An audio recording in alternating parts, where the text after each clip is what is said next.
Looks like we're recording. That's good. Still missing 2 students. Let's see if we can get a couple of them here.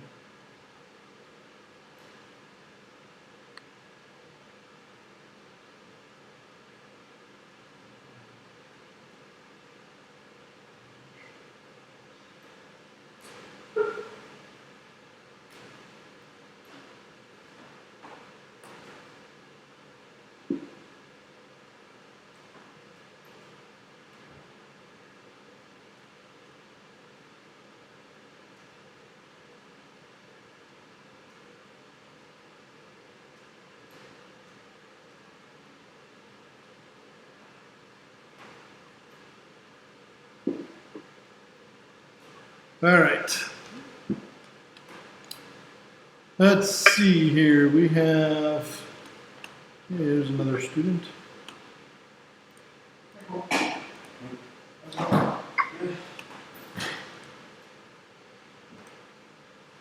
So last time we went through the first 2 sections of chapter 7. Got started on chapter 7 a little bit. I believe, let's check to make sure that the chapter 7 homework posted. I'm not sure if it did or not. No. It didn't? Oh, I gotta fix that then. So I will post that homework today.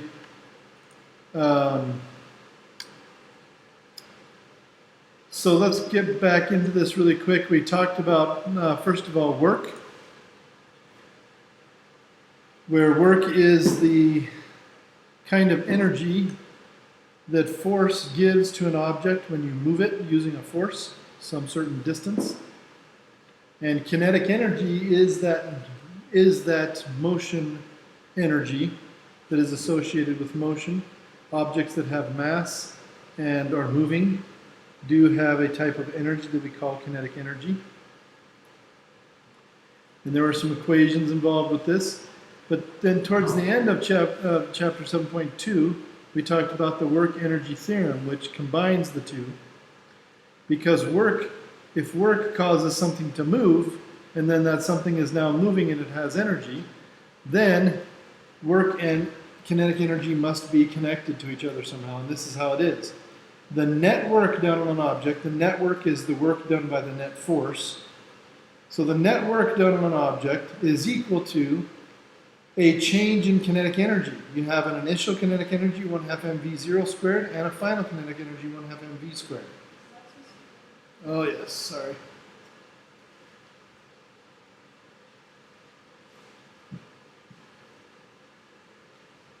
So there you go.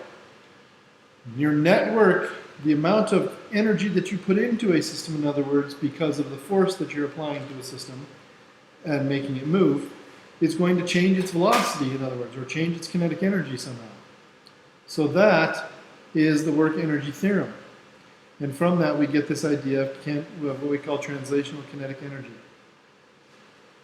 Then we calculated the kinetic energy of packages, and we calculated the kinetic energy of, what's this one?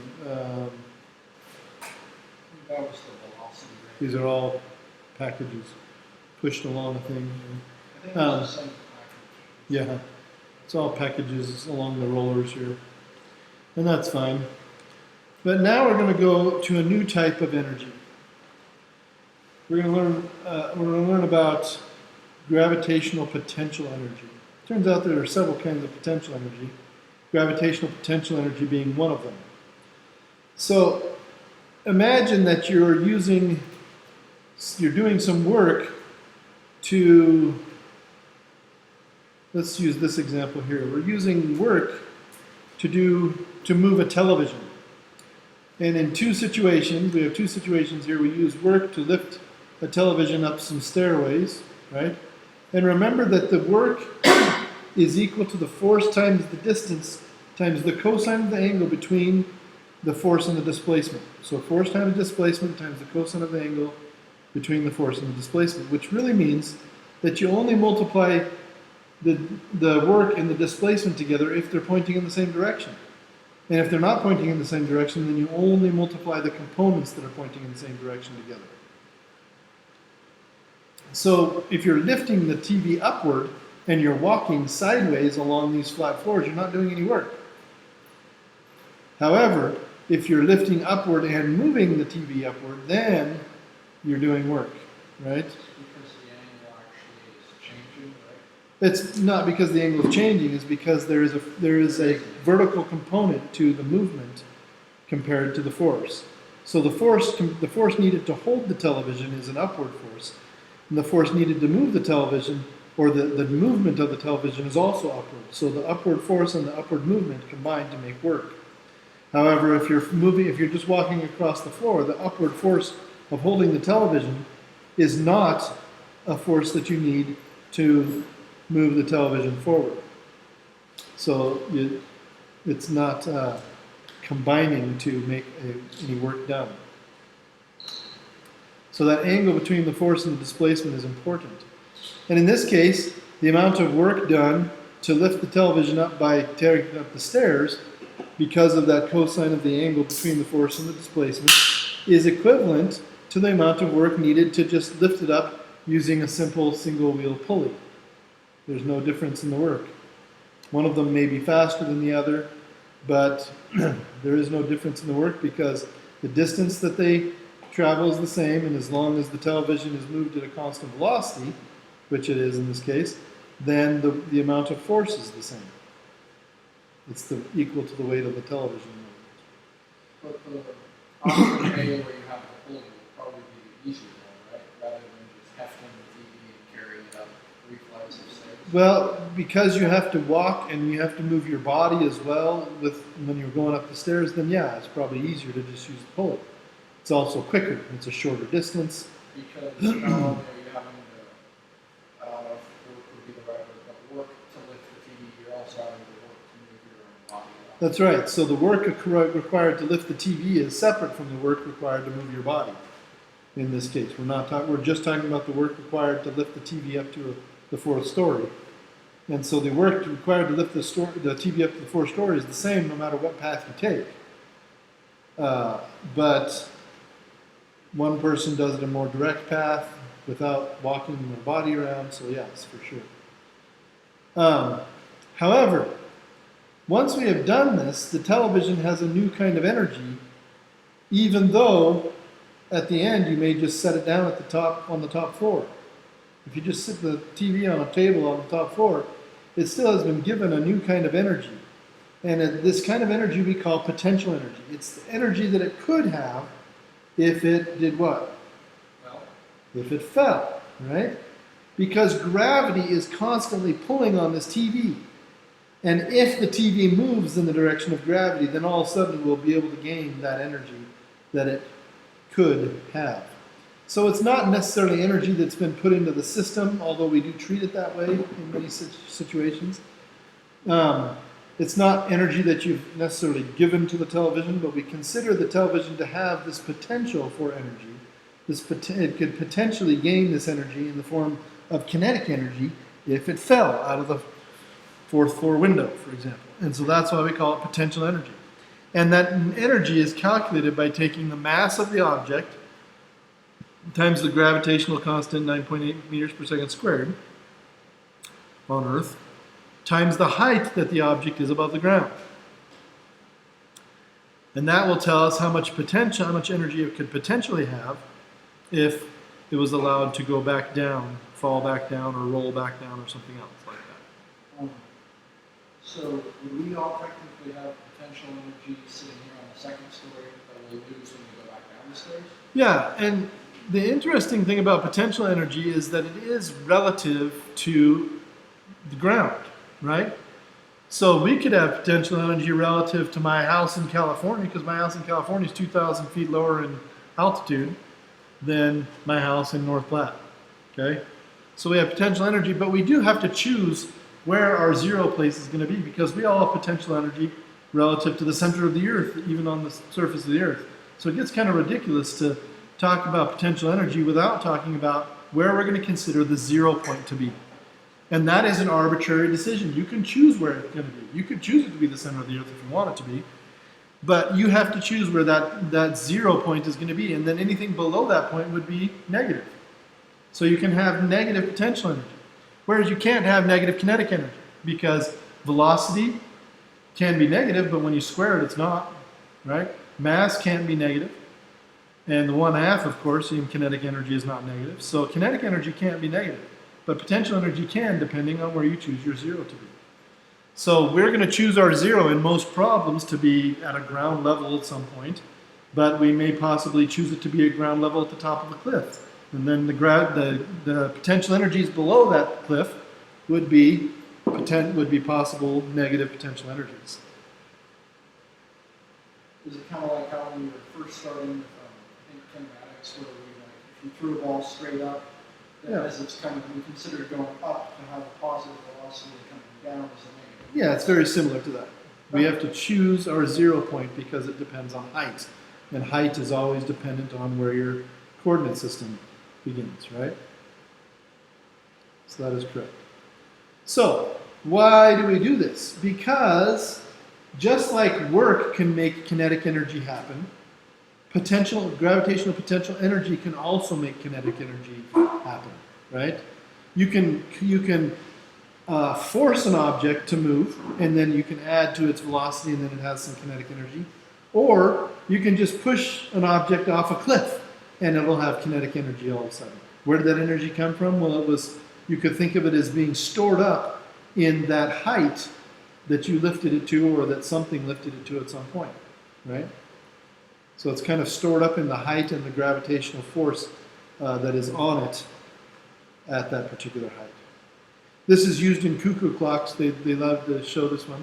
But this is why cuckoo clocks and grandfather clocks and other clocks that use pendulums have a mass that is on usually a gearing system. And to wind the clock, you lift the mass to the top of the clock, or maybe several masses. Some very advanced clocks have several masses, and you lift them up, and they kind of ratchet up. They go, and then they lock up in the top. But after a few days, they're all the way down to the bottom again. And what's going on is that they are connected to some gears and some wheels and other things inside the clock, and as the gravitational force pulls them downward, they're turning wheels and turning gears, and they're causing the pendulum to swing back and forth. Without those masses, that pendulum can't swing. The pendulum needs energy to keep swinging because of friction and air resistance and other things like this.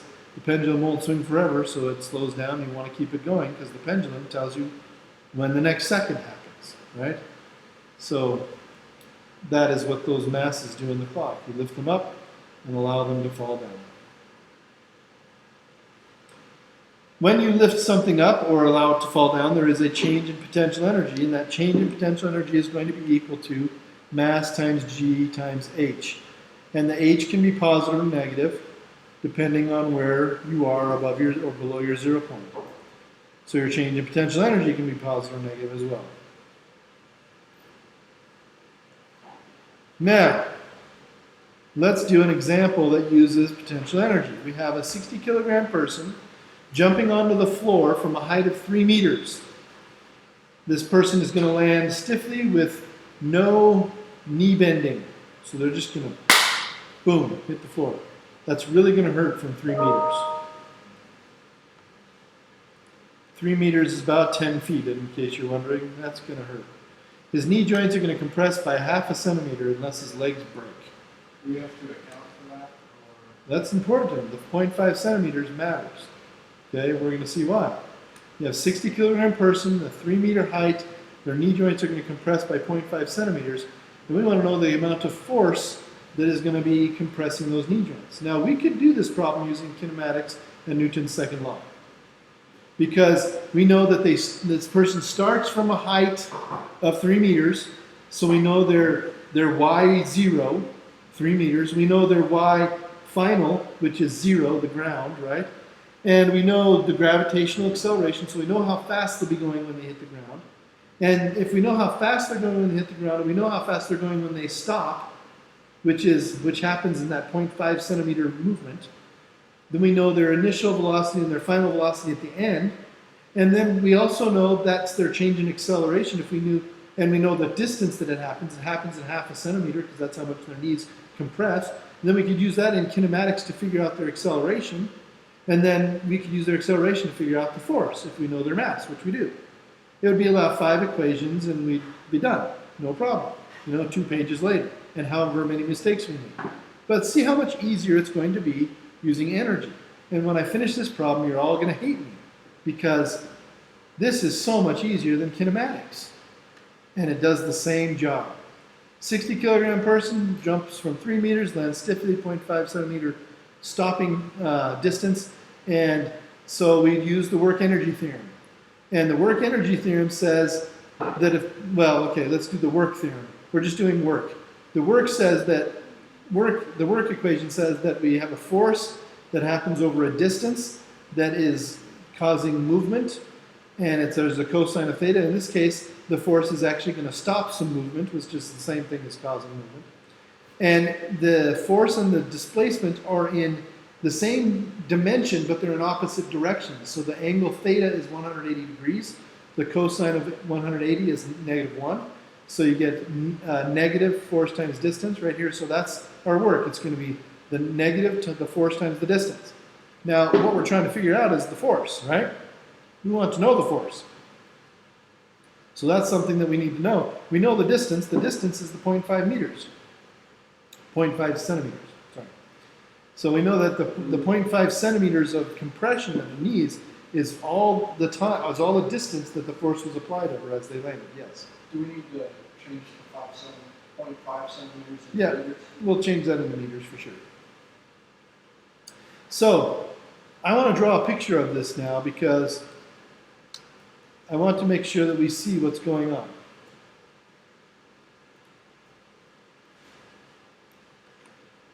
So here's our 3-meter table or roof. We're jumping off the roof here is what we're doing.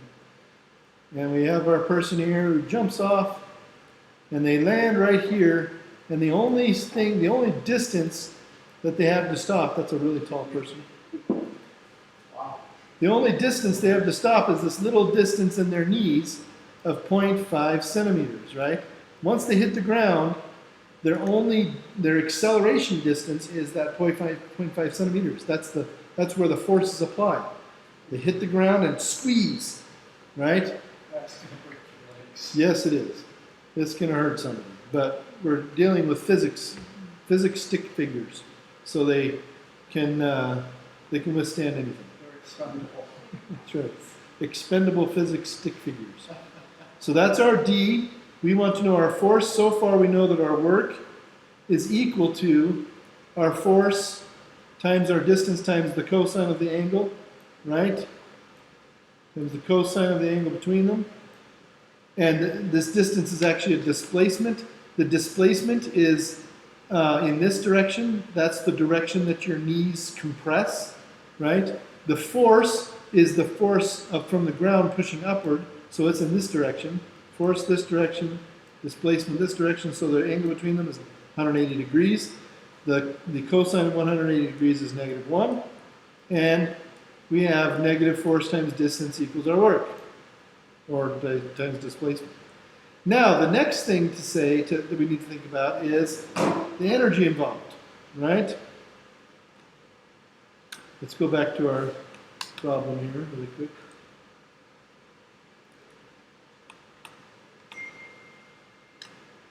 This can go away. Where is this thing? Okay. Anyway, so the next thing is the energy involved. Let's see, what did they tell us? Did they tell us this back here?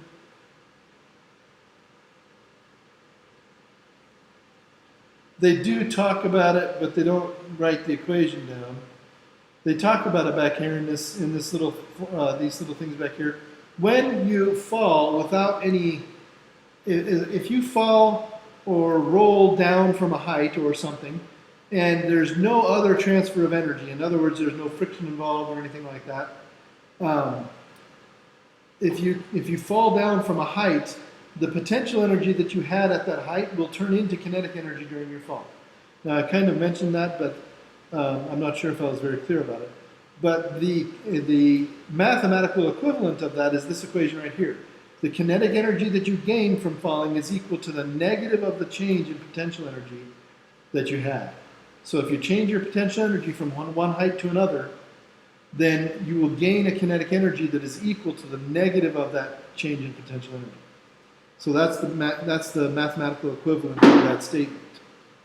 So if this is true, then this has to be equal to our change in potential energy, which is negative mgh if we fall down the entire height that we went up. So we started at the 3 meters and we're going to fall down that entire height, so it's just going to be equal to negative mgh. So we go back to our picture here. And we say that our change in potential energy is equal, our negative our change in potential energy is equal to our kinetic energy gain that we're going to gain, right? And that's going to be equal to negative mgh, and that's great. Okay? Is gravity negative? Is it still negative 9.8, or is it just 9.8? In this case, it is negative 9.8. I believe. We'll see that in a second. We'll check that in a second. But I think that they've set up their equations that way. Now the last thing to do is to remember, well actually let's do this way so everybody can see. There we go. Okay. Now the last thing to notice here is that the work is equal to the negative of the kinetic energy. Now why is that? Because the work, remember the work energy theorem says that work is equal to change in kinetic energy, right? And our initial kinetic energy is 0 and our final kinetic energy is 0 and our initial kinetic energy is the kinetic energy we have just as we hit the floor. So let's go back to our whiteboard again. We're going to go back and forth a lot. So our initial kinetic energy initial 0 is 0 because we're not moving. But down here at the bottom, our kinetic energy final is equal to 1/2 mv squared. The v at the bottom of this thing right here. And so we know that work is also equal to kinetic energy, change in kinetic energy, which is kinetic energy final minus kinetic energy initial. This one is 0. Sorry, I did this wrong. If you consider the problem from the beginning, our kinetic energy at the top is 0 and at the bottom it is this 1/2 mv squared. But when we go from hitting the ground to stopping our body, then our initial kinetic energy is this one and our final kinetic energy is 0. Does that make sense? Because we're stopping our body at the bottom. So at the beginning of the problem, we're jumping off and we're falling all the way down. But at the end of the problem, we're not considering anything about the jumping off. We're only considering the guy when he hits the ground and when his knees compress, right? So it's just this little problem where he's going this speed to start with, and then he ends up at 0 because his knees compress and stop him. So it's our final kinetic energy that is actually 0 in this case, and our initial kinetic energy, which we subtract off because it's the difference, is the kinetic energy right here, 1/2 mv squared. And that's why the work is equal to the negative initial kinetic energy, because the difference in kinetic energy is final minus initial. And they don't tell you that in the problem, but that's the reason it comes out that way. Now, if this is true, if the work is equal to negative of the kinetic energy, and the work is equal to negative of the force times distance, then we can put these two together. That means the negative force times distance is equal also to negative kinetic energy initial. Now, we haven't done any math yet, really. We've just done formulas. We've just manipulated formulas. So let's go back to here. Oops. And this is where we're at right now. We've got the work, negative force times distance, equals negative the kinetic energy, which also happens to equal negative mgh from here. So, well, actually kinetic energy equals negative mgh, so negative kinetic energy equals mgh. And then we can actually just set the force times the distance equal to mgh. So let's go back again, back and forth, because I want you to see it on the picture. So what we've shown so far is that the kinetic energy that we had when we started to land was this kinetic energy, 1/2 mv squared. The kinetic energy we had when we landed, when we actually stopped our body with our compressed knees, is 0, because that's when we stopped. The distance that we did it in is 0.5 centimeters. The equation that we started with is what is the work with relation to the force. It's force times distance times cosine theta, which is -1. So it ends up being negative force times distance. Then the negative of the change in potential energy equals the kinetic energy, so that gives us negative mgh. But the work is also equal to negative of the kinetic energy, which is going to be, since it's a negative in front of the kinetic energy, we put a negative here, we put a positive here, and this is going to be equal to mgh. So the work, which is equal to the negative force times distance, is also equal to negative kinetic energy, which is also equal to mgh. And this is the equation we need to solve, which is really quite easy. We know the mass, we know g, we know h, we know the force, we know the distance, and we plug it all in. When we end up plugging all this in, we end up with a force that is, and if we plug in g as a negative, it will cancel this negative here, so we're good to go, right? If you plug in g as a negative number, then it'll cancel out this. In fact, what's going to really happen here is g is going to be negative, the height is going to be negative because we're going down. The displacement is going to be negative because we're also going down, so we're going to have two negatives on the right-hand side, two negatives on the left-hand side. All the negatives are going to cancel, and we're going to calculate a force. And it looks like this. Force equals, and we can plug in all positive numbers now since we know they all cancel. Force is going to equal m times g times h over d, right? And that's it. Now, it was a big, hullabaloo getting there, but we're not doing any trigonometry. We're not solving for the time and in a quadratic and then solving for distance and some other thing. And it's just this. Force equals mgh over d. Done. So, in the formula, because I think in here it has it solving it over, so you just have force equals, like they move the d over the other, oh yeah, right there. Since the height and the displacement are going to be the same, wouldn't those just cancel each other out? They are not the same because remember the mgh, this came from the change in potential energy. So this h is the 3 meters. This came from the potential energy. What was his maximum? 60 kilograms. 60 in this one. I don't know what it is. Yeah. But the beauty of it is we bypassed all the vectors, we bypassed all the kinematic equations, and we're just using energy. It'll get even easier as we move forward through the energy chapter. Where have you been this entire class? Energy is a beautiful thing, but the problem with it is it's kind of hard to understand it unless you have a little background in kinematics and forces. So we don't, some books actually do start teaching with energy, but I don't like the method. It doesn't work well for students in my opinion. Most of my students struggle. In Poland, it's a calculus class. Our teacher would always teach us the really hard way to do stuff, and then we'd learn the shortcut way. That's normal because it's easier that way, believe it or not. Wow.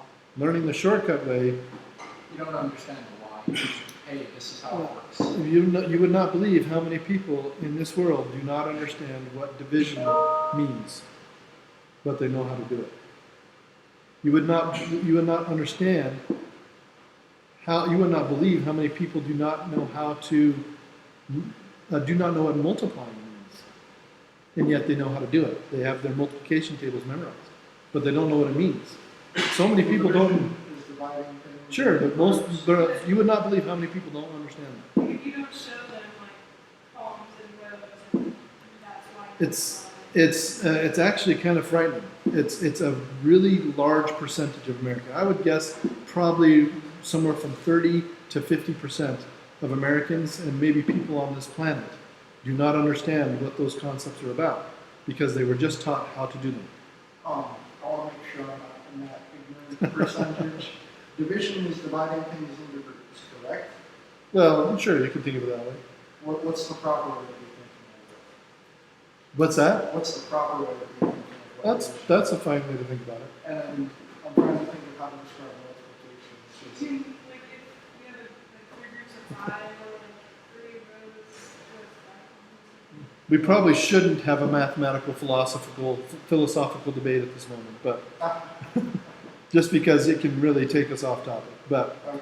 there are plenty. You'll if you're in this class and you're surviving, you probably have a good enough understanding of it. Okay. I'm not worried about it. But I do teach a class in the college at the college level that is essentially 4th or 5th grade math, and I teach that to people who have just never been taught mathematics properly. And probably half my students are over the age of 40.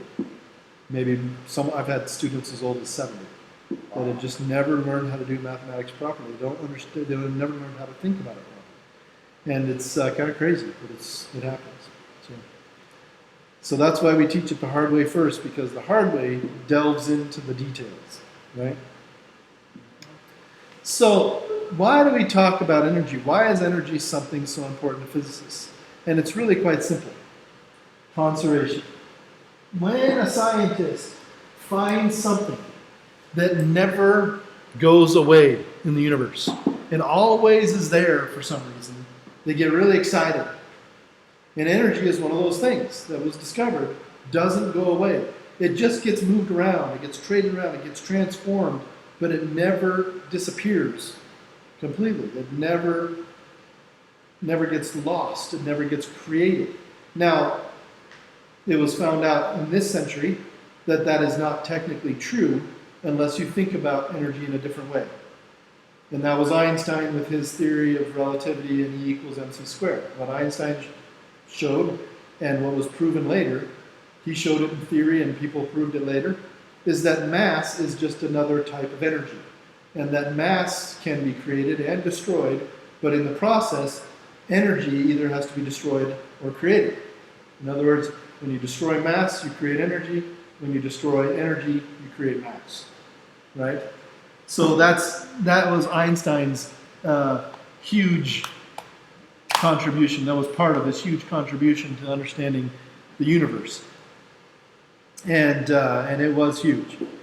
But for our intents and purposes, we're going to just assume that energy cannot be destroyed or created in any way, and that can only be transferred from one type of energy to another type of energy. Now, energy can get lost, even though it doesn't get destroyed. It can kind of wander off into the universe and be very difficult, if not impossible, to recover in any form that's useful. But we're going to try to ignore that for now. Like kind of like with like your lawnmower or something, like it's creating energy, you're like it's converting the gasoline into energy, and then some of the energy is lost in a usable form anyway. It's just like heat from the exhaust. Well, that's great. With your lawnmower, if you've got a gas-powered lawnmower, as the gasoline goes through its combustion cycle and it expands inside the piston, inside the cylinder, and it moves the piston, those are all conversions of energy. It's going to convert energy from a chemical form into an expanding gas and a thermal form, so heat and expanding gas. The expanding gas pushes on the piston, which creates a kinetic energy on the piston. The piston pushes on the crankshaft, and it's going to turn. That's a rotational kinetic energy. And those are all conversions of energy, but in that process there is heat formed. Heat is a form of energy that is very difficult to recover.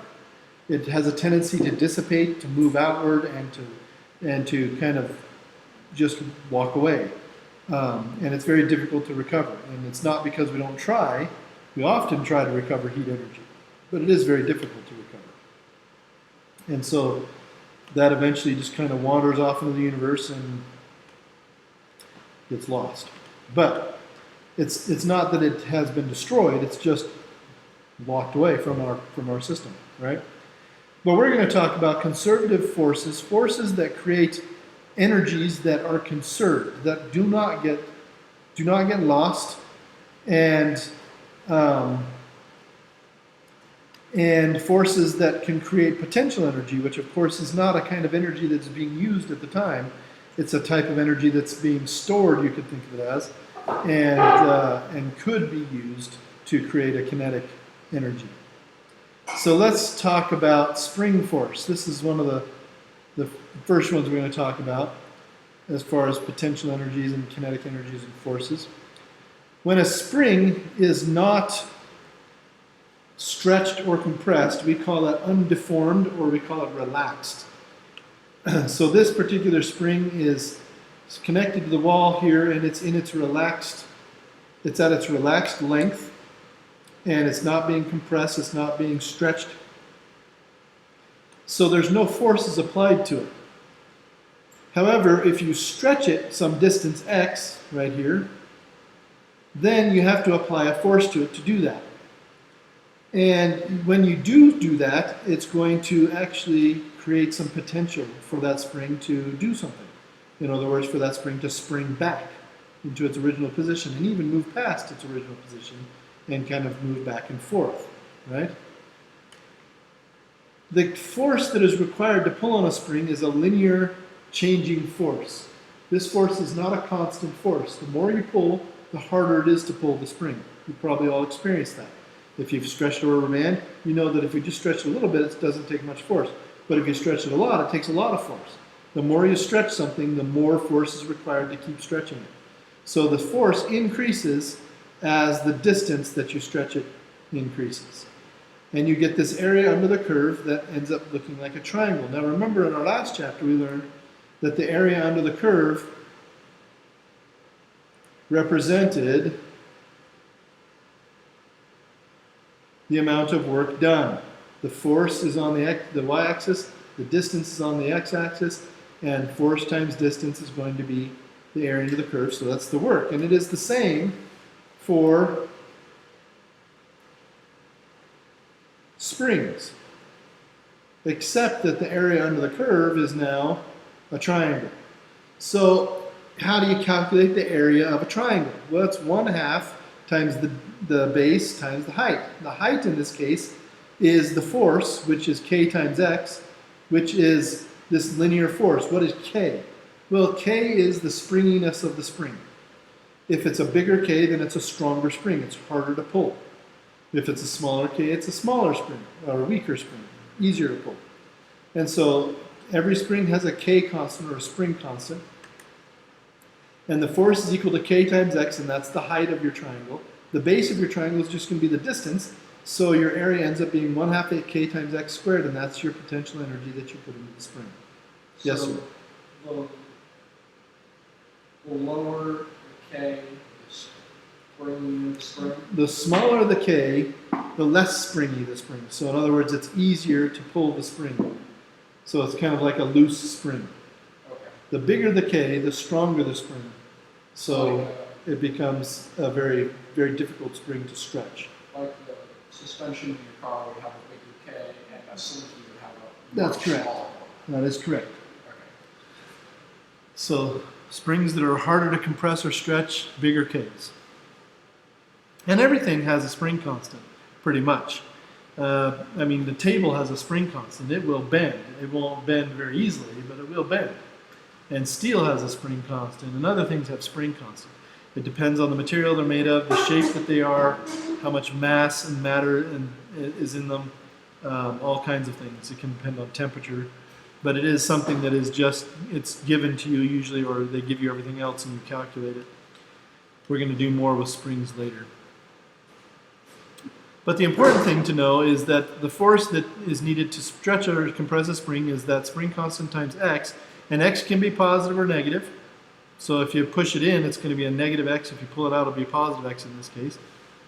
And then the potential energy that you put into the spring, or the amount of potential energy that the spring has once you've compressed or stretched it, is equal to 1/2 K times the stretch squared, or compression squared. Notice that they're using X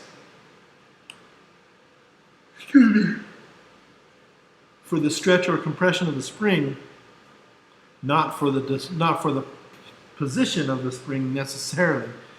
In this case, it is the position of the spring also, because they put 0 at the unstretched length, or the relaxed length. Here is another example of something being stretched. A guitar string can be stretched, and it does have a K constant as well.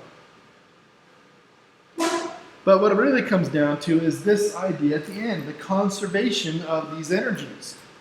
Mechanical energy is conserved fairly well in many circumstances.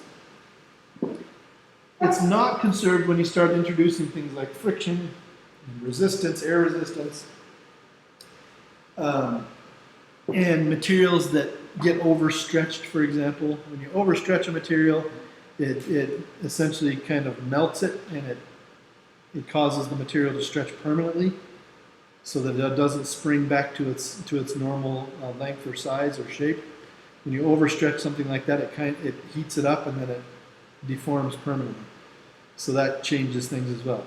But if you have ideal situations, small movements, and nice, controlled environments, you get a fair amount of conservation, which means that there is nothing that is going to remove energy from your system. That's what it means to have conservation of mechanical energy in a system. The kinetic energy in the system will have maybe some initial value, mv naught squared, and some final value, 1/2 mv squared, and that's fine. But the net forces that are equal to your change in kinetic energy, according to the work energy theorem, are going to be only conservative forces. And what is a conservative force? Well, a conservative force is a type of force that acts on your system and stores energy in that system in some form of potential energy. So it may be a force to stretch a spring or to compress a spring. Or it may be a force that lifts up something to a higher height. So it gives it some gravitational potential energy. But a conservative force is equal to the change in kinetic energy of a system, or the change in potential energy of a system, right down here. It can also be equal to the negative of the change of the potential energy of the system. So it's either the positive change of kinetic energy, or it's equal to the negative change of the potential energy of the system. And if that is the case, then the negative of the potential energy is going to equal the positive of the kinetic energy change, right? Because they're both equal to the work of the conservative forces. And that means that if you rearrange this equation by adding the change in potential energy to both sides, you get the change in kinetic energy plus the change in potential energy equals 0. And this is the definition of the conservation of mechanical energy. Mechanical energy being movement energy and potential energies together. Isn't it, I think I saw it described as like a pendulum, or it had kind of like a bar that showed like how much was potential, how much was kinetic, and as it swings back and forth, it kind of like fluctuates. That's correct, and we'll see a lot of those here in a minute. We'll show a lot of those kinds of examples. If you have only conservative forces present in your system, in other words, if this equation is true, then you can have two situations going on. If you start off with a 0 kinetic energy, or if you start off with either 0 kinetic energy or 0 potential energy, and then you change to one or the other, then you'll get an equation that says that your kinetic energy plus your potential energy is going to equal a constant, because it's going to always change back and forth all the time.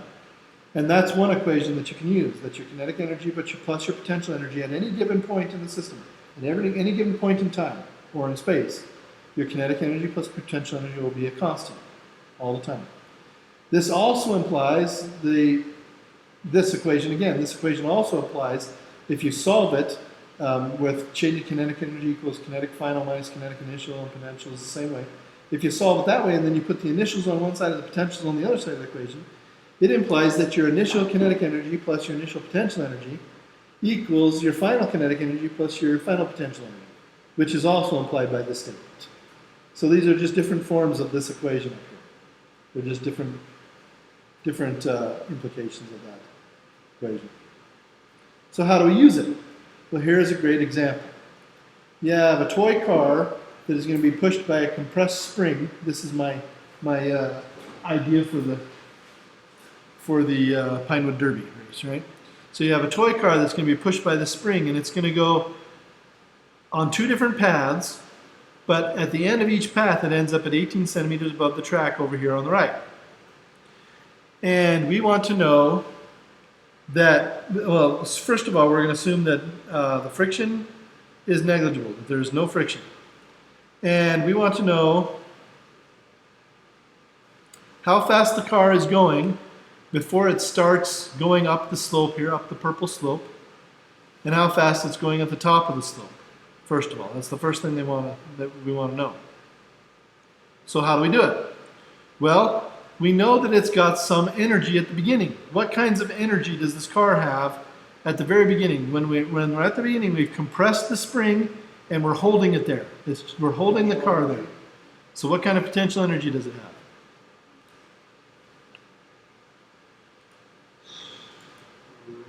Spring potential energy, right? Pretty simple. So we're starting at the bottom. Here's our path.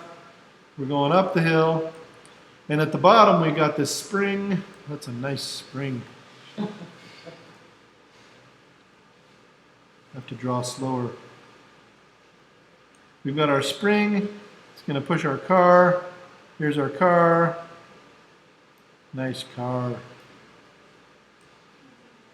Put a little fin on the back to make it a cool car. So anyway, it's going to push this car, but it's not pushed it yet. We've compressed the spring. We're just holding it there. So it has. You say that it has some potential energy, spring initial. So let's put that in here. Potential energy, spring initial. What other kinds of energy does it have? Is it moving? So does it have kinetic energy? No. So let's write kinetic energy initial equals 0, just so we know. And this is how I would recommend you do these problems, is write down all the energies at the beginning and all the energies at the end. Does it have any gravitational potential energy? Remember, what does gravitational energy depend on? It's not falling, so no. Right?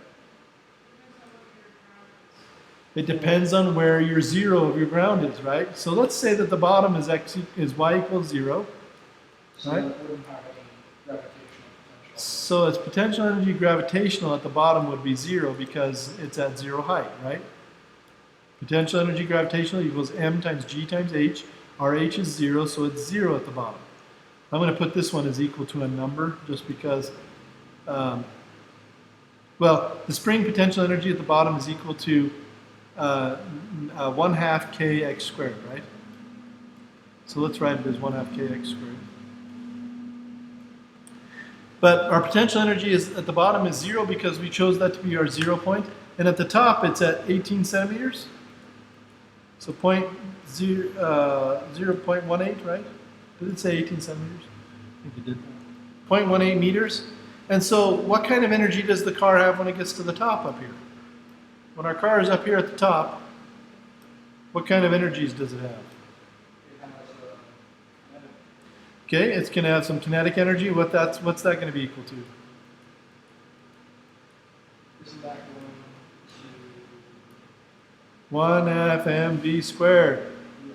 We don't know any of that stuff yet, right? In fact, we're trying to solve for v.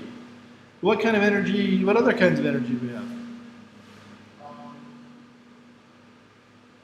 Now it would have some potential gravitational. Now we have some gravitational potential energy. PEG final. No, this is not G. No, this is G final. This is G initial down here. Right? So what's our final potential energy at the top? Well, that's m times g times h, right? Do we have any spring potential energy at the top? Nope. No. 0. But this is great because the equation looks like this. The equation says that all of the potential energies initially plus all of the kinetic energies initially have to equal all the potential energies final. And this is an adding thing. This is a sum of potential energies, right? We add all our potential energies together. Finally, plus all of our kinetic energies finally, which is just the one. And we already said that this kinetic energy initially is 0, so our equation is really simple. We add up our potential energy at the beginning, which is 1/2 kx squared. 1/2 kx squared. That's our potential energy at the beginning. That's all we got. And at the end, we add up our final potential energies, which is mgh, and that's it. We're done. And then, remember to put in g as a negative, and your h is going to be positive in this case because you went this way. You went up from bottom up, so that's positive. And then, we're going to add our kinetic energy final, right? Our final kinetic energy is 1/2 mv squared. And what do they want to know? They want to know v, right? They want to know how fast it's going at the top. Now, my question for you is if we look at the second track in this problem, if we look at the blue path, is anything going to change in those two equations? In those equations, in that equation, or one equation rather? Nothing, because it's all dependent on the spring and the final height, right? Nothing's going to change. So going this other path with this loop in it will change nothing as long as there's no friction. And that's exactly how roller coasters work. Roller coasters work. You could have this boring roller coaster that just went up and was done, but why not make it go down and loop around and go in some twists and turns? As long as you end up at the same place and you have very low friction, you're good to go. And what if you have some friction? You're going to have friction on a roller coaster. You just start at a higher point. Give yourself a little more kinetic energy to overcome that work that's going to be done by that friction. Because the friction is going to do some negative work on your system and slow you down. Right? So once we've got all those equations put together, we get an equation. This is the kinetic energy, or the conservation of energy equation. And notice that they have their 1/2 mv squared initially, which is going to be 0, mgh is going to be 0. This is the only thing that's going to be left. And then their final velocity, they're going to have a value for. Their mgh, they're going to have a value for, but the final spring potential energy is going to be 0. They plug all the numbers in, and they end up with a very simple equation to solve. They end up with 2 meters per second at the top. How do they, with the final for the potential energy, where it has energy, how does that get eliminated? Oh, there it is again. Let's see, what did you say? Well, just in the adding the sum of all the potential energies plus the initial potential energy and the initial kinetic energy, we add the sums of all of those, and it equals the final potential energies and the final kinetic energies. Yeah. For the final potential energies, one of them would be the gravitational, right? That's correct. I was just confused because right there it doesn't show. That's because I forgot that they were doing two things. So the first thing that they did is they want to know how fast the car is going before it goes up the slope.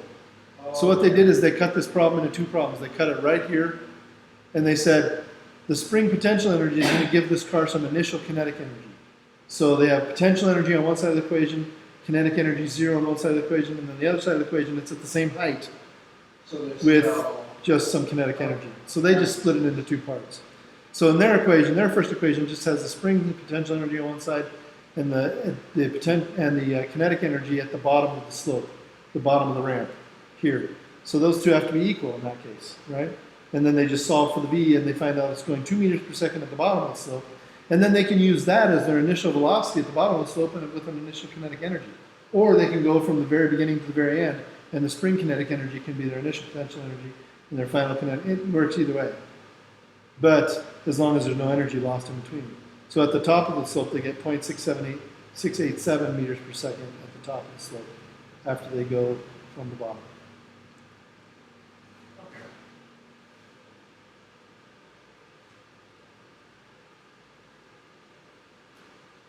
So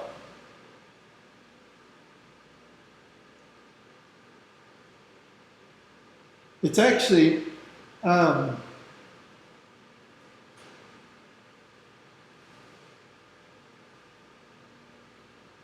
anyway, moving on. So, a conservative system is a system where the mechanical energy is conserved, and this equation is true. The sum of the potential energies plus the sum of the kinetic energies at the beginning has to equal them at the end, right? These equations are true.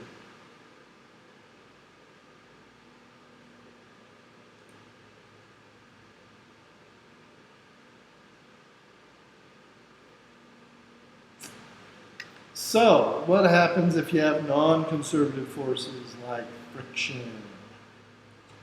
Well, friction creates heat. Heat is a way for energy to escape, and that's all there is to it. Other things that are non-conservative forces, other things that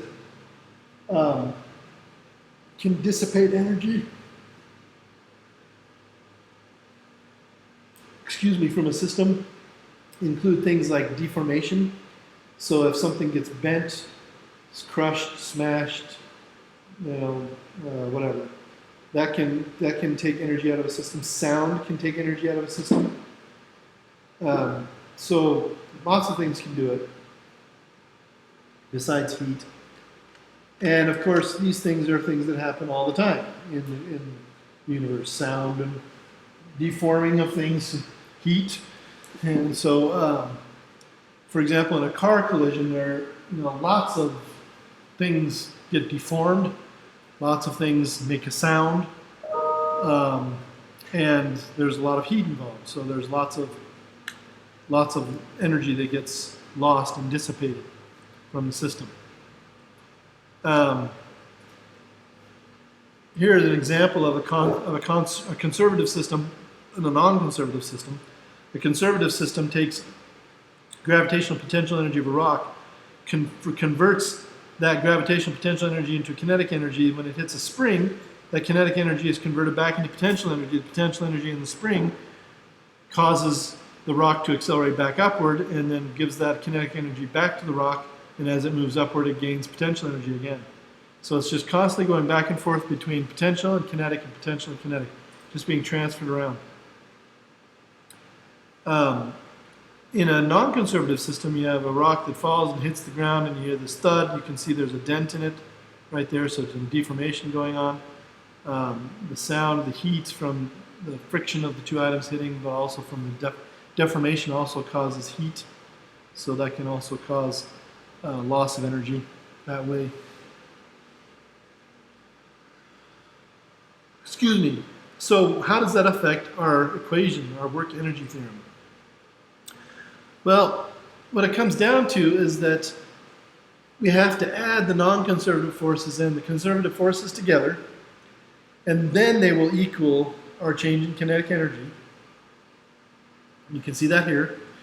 Non-conservative forces and conservative forces will equal our change in kinetic energy. But non-conservative forces tend to work against conservative forces. They have a tendency to be in the opposite direction.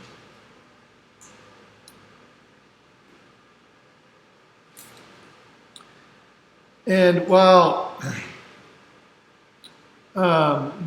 conservative forces are equal to the change in the negative of the change in potential energy, non-conservative forces are actually equal directly to the change in kinetic energy and to the positive change of potential energy. And so that's a little bit different, and that's because of that opposing force that non-conservative forces tend to be. They tend to oppose the conservative forces, so they're in the opposite direction. There's a negative sign involved. Well, if this is true and we plug this into our equation for conservative forces, remember our equation with conservative forces, the conservative work actually disappeared because it canceled out. However, there's nothing to cancel out the non-conservative work, so we end up with an equation that has the initial kinetic energy and the potential energy on one side, plus the non-conservative work on one side, or that's the work done by friction or something like that. And then we have the kinetic energy final plus the potential energy final on the other side. And when we rearrange that, we get, are they going to rearrange it? I don't know. Yes, no. But when we rearrange this equation a little bit, right here, we can rearrange it so that we have our change in kinetic energies and change in potential energy on one side again. And we can put the non-conservative work on the other side, but we will get the change in kinetic energy plus the change in potential energy will equal the non-conservative work. That's, Is that the one that's just above that? oh yeah, it is right there. Sorry. I didn't realize it was there. But that is what it is. Oh, it's there twice, so that's nice. Yeah. I was looking too quickly past it. So anyway, we have a new equation for energies, but it does include this non-conservative work thing, which can remove energy from the system. So remember that these forces act in opposite directions from movement usually. So if you're moving one direction, your non-conservative work is going to have a force that's in the opposite direction, and a displacement in the opposite direction, or it's going to have a force in the opposite direction as its displacement, so it will end up with a negative sign on it more often than not. So here is the situation with the baseball player. We have baseball player sliding from left to right into the bag, but the frictional force is going from right to left. Did I say from right to left? I think I said, yeah. So he's sliding from right to left, not left to right. But the friction is going from left to right. It's going this other way, right? And so as he's sliding down towards the base, the friction is actually slowing him down, preventing him, decelerating him, you can think of it as, preventing him from getting to that bag a little bit. We want to calculate the distance a 65 kilogram baseball player slides. His initial speed is 6 meters per second, and the force against him is a constant of 450 newtons. So that's our frictional force. So the equation is really quite simple. His final velocity is 0, right? Let's write down all the things really quick.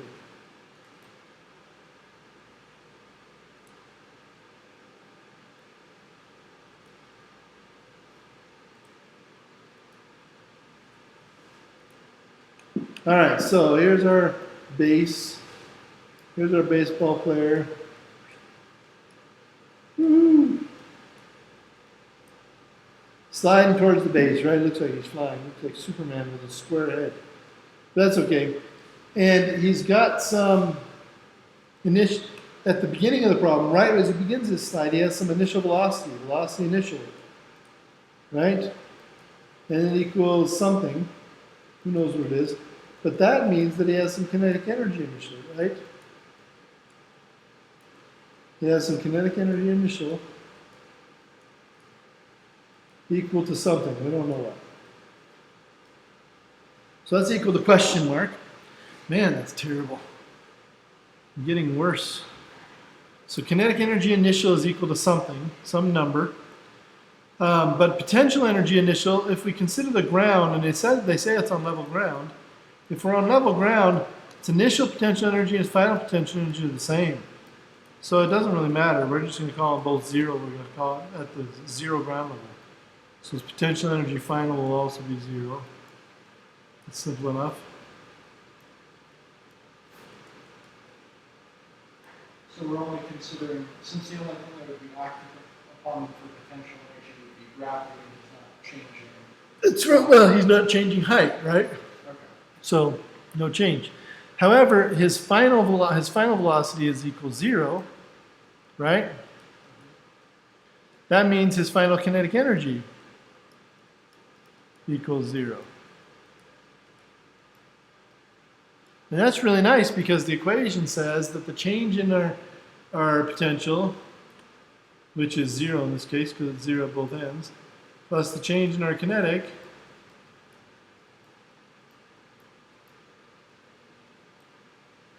has to equal the non-conservative work, right? And the change in potential is 0 because it's 0 at both places, so it never changes. And the kinetic energy change is going to be kinetic energy final. So this is a plus, in case you couldn't tell. So our kinetic energy final is 0. So it's final minus our initial, which is 1/2 mv initial squared.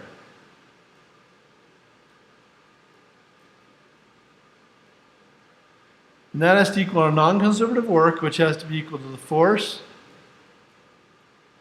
times the distance times the cosine of the angle between them. Right? And our force is acting backward on the player, and our distance is moving forward. Right? So that's a 180-degree angle. That means that the cosine of 180 degrees is -1. Still, it's good. Wouldn't it be 0, or is it because there's a difference in they're both pointing different directions? The cosine of 0 is 1. The cosine of 180 is -1. Okay, so is the reason we're saying it's the cosine of 180 because they're pointing different That's directions? correct. They're pointing exactly in opposite directions. Okay. That's correct. So now we have, again, another very simple equation. We have F equals 1/2 mv squared initial divided by d. Now the only thing we have to recognize is what is d going to be all about. D is going to be the distance that we slide, right? And so that's that whatever is slid along the ground distance, right? But what are we trying to solve here? We're trying to solve for what? I don't remember. Let's go back and remember what we're trying to solve for.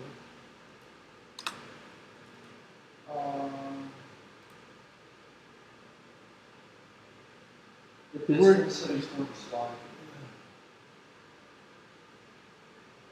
So I think it wants displacement. Baseball player slides to a stop in a distance d across it. Let's see. Yeah, they want us to calculate the distance. You slide, right?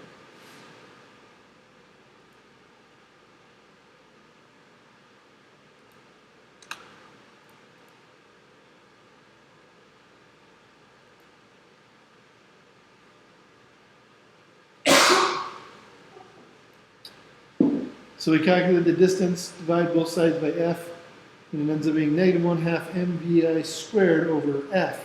Now this is a little bit tricky. So we're calculating for d. D equals 1/2 mvi squared over f. But we don't know what f is, do we? No. But we can figure it out, because what is the force that's causing the non-conservative work to happen? It's friction. So instead of writing F down there, we write the frictional force. We should just do the 450 newtons. Right? What's that? It'd be just the force of friction. That's right. It'd be mu. It'd be mu sub k, kinetic, right? I think it just gives us the force of friction. It doesn't give us a coefficient of friction. Well, if it was, this would be mu sub k times m, right? So if you know the force of friction, just replace that whole denominator by that number. But in this case, you know the mass, you know the velocity initial squared, you know everything. You can just plug it in and calculate d. You're good to go.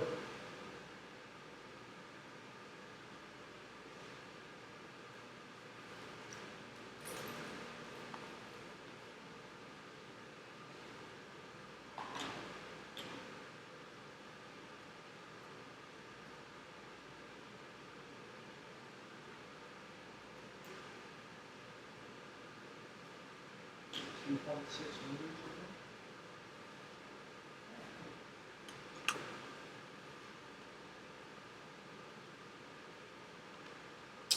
So, that is conservation of energy. Energy being passed back and forth between different kinds of energies, and can even be removed from the system by a non-conservative work or non-conservative force that will dissipate that energy out into the universe in some way. Of course, this changes if you're sliding uphill, which in a baseball field you are. What do you mean sliding uphill? What's that? Wouldn't are most baseball fields? Most of them are slightly sloped. Yes, you can't tell from the bleachers at all, but they're sloped from the inward outward. So they're sloped from second base to first base, second base to third base, and second base to home for drainage. So are you going uphill or downhill? to second base, you're going uphill, just slightly. I mean, maybe an inch or two. So it's you go downhill to first base, up to second, down to third, up to home? I don't think first base is sloped to home. I think first base is even with home. So is third. I think the only one that's sloped is second for drainage, to keep the water from pooling up at second base. But I don't know exactly what it is. Here they're talking about a 5-degree incline. That's certainly not the case. Certainly not that much. But here they're talking about a player that is sliding up a 5-degree incline, and we want to know they're doing the same initial speed, frictional force, and everything else, and we want to figure out how far he's going to slide. Well, this changes the friction because now the friction, the normal force is going to be different, right? This changes the frictional force. So when we do this problem, we have to calculate a slightly different, well, they've said that the friction is going to be the same actually.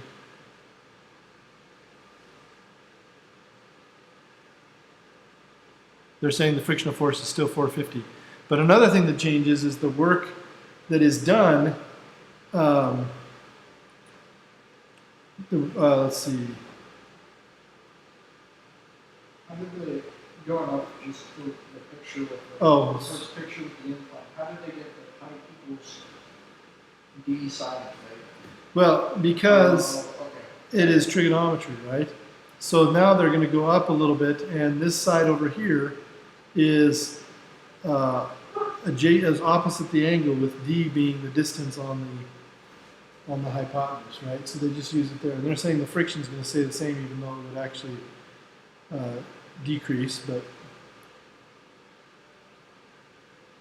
so in the end, when you plug in that for your potential energy final with a zero potential energy, you end up with some number on the right hand side instead of just zero on the right hand side.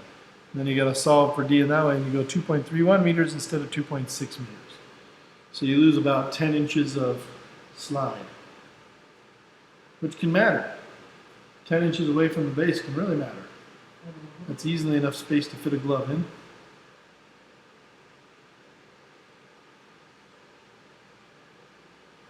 And then you would, in that instance, you would be, as he's sliding from the beginning to the end, he would be gaining potential energy because he's going up, right? Because he's changing height. That's correct. His kinetic energy would be put into a potential energy storage kind of thing.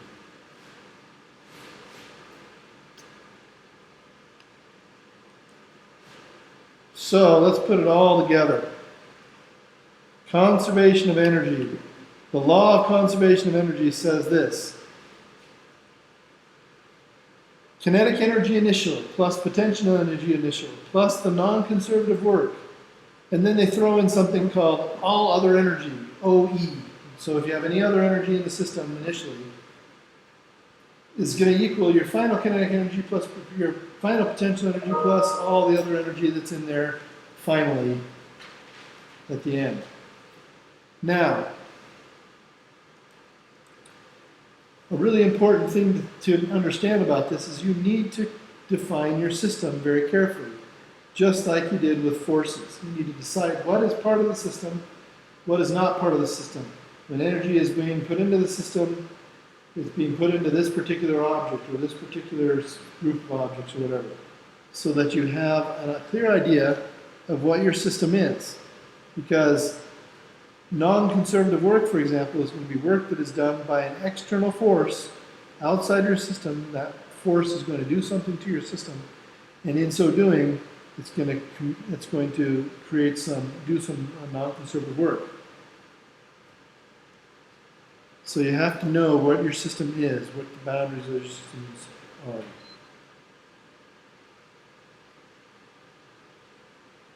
But the great thing about it is that because energy is conserved, you know that your system is going to obey this equation. So you can use this equation to solve for things in the system.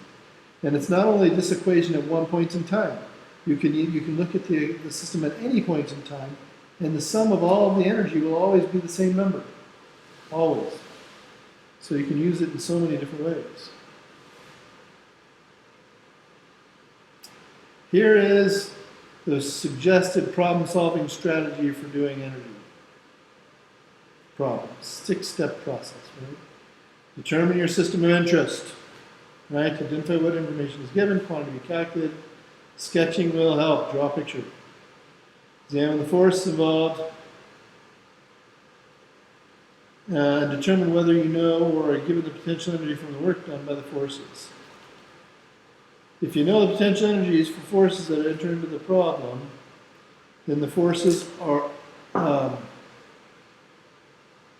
if you know the potential energies for the forces that enter the problem, the forces are all conservative. In other words, if the forces that are coming into the system are creating potential energies, then they're conservative forces. If that's all they're doing is creating potential energies, you're good to go. Also, if they're only creating changes in kinetic energy, they're conservative forces, and you're good to go. You can just write them in terms of potential energy and kinetic energies. However, if something comes in that is a non-conservative force, and it's not creating a potential energy, it's just slowing the things down or whatever, then you have to add that in as a non-conservative force over with the initial energies on the left-hand side of the equation. Left-hand side of the equation.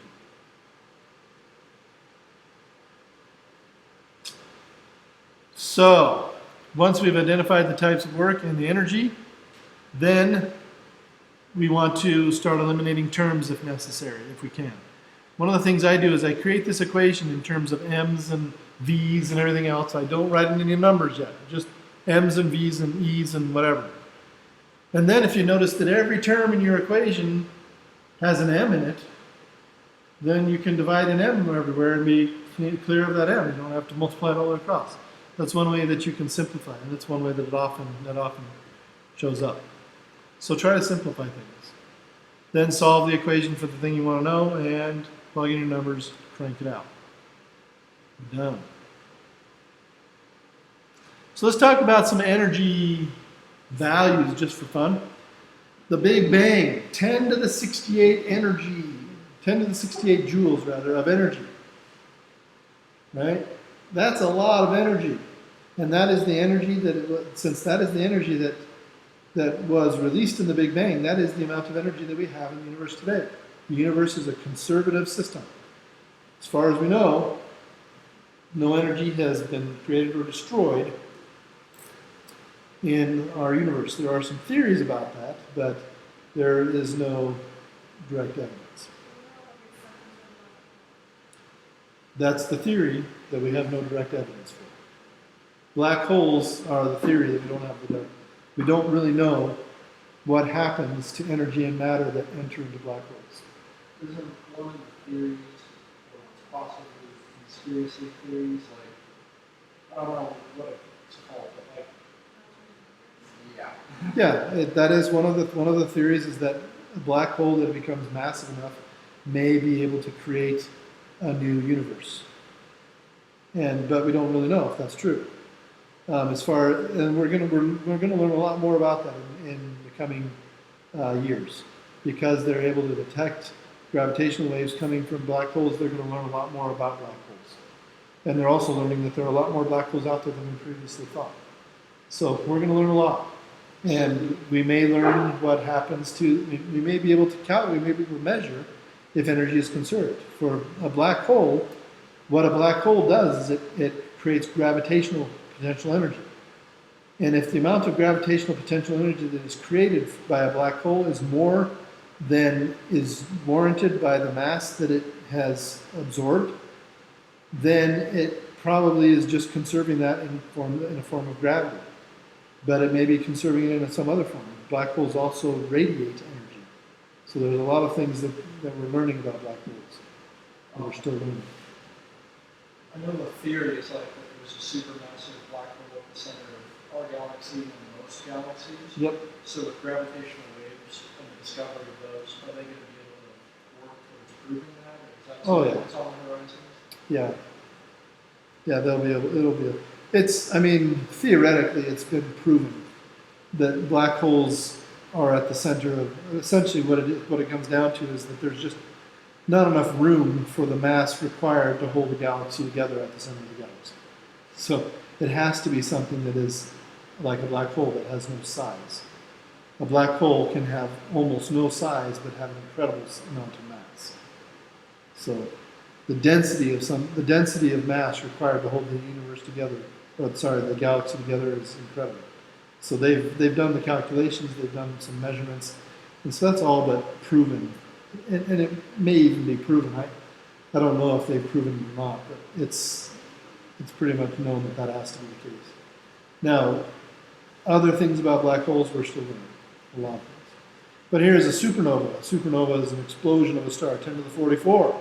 Quite a bit smaller than 10 to the 68. Way, way smaller than 10 to the 68. For example, if this was the size of the Earth, this would be the size of an electron compared to it, okay?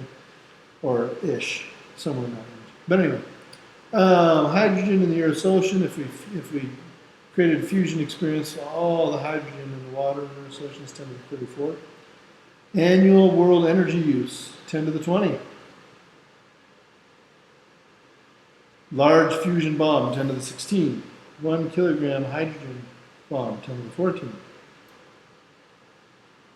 And then 1 kilogram uranium bomb, 10 to the 13. Hiroshima, 10 to the 13. 90,000 ton aircraft carrier, 30 knots, 10 to the 10. Barrel of crude oil, 10 to the 9. A ton of dynamite, 10 to the 9. Gallon of gasoline, 10 to the 8.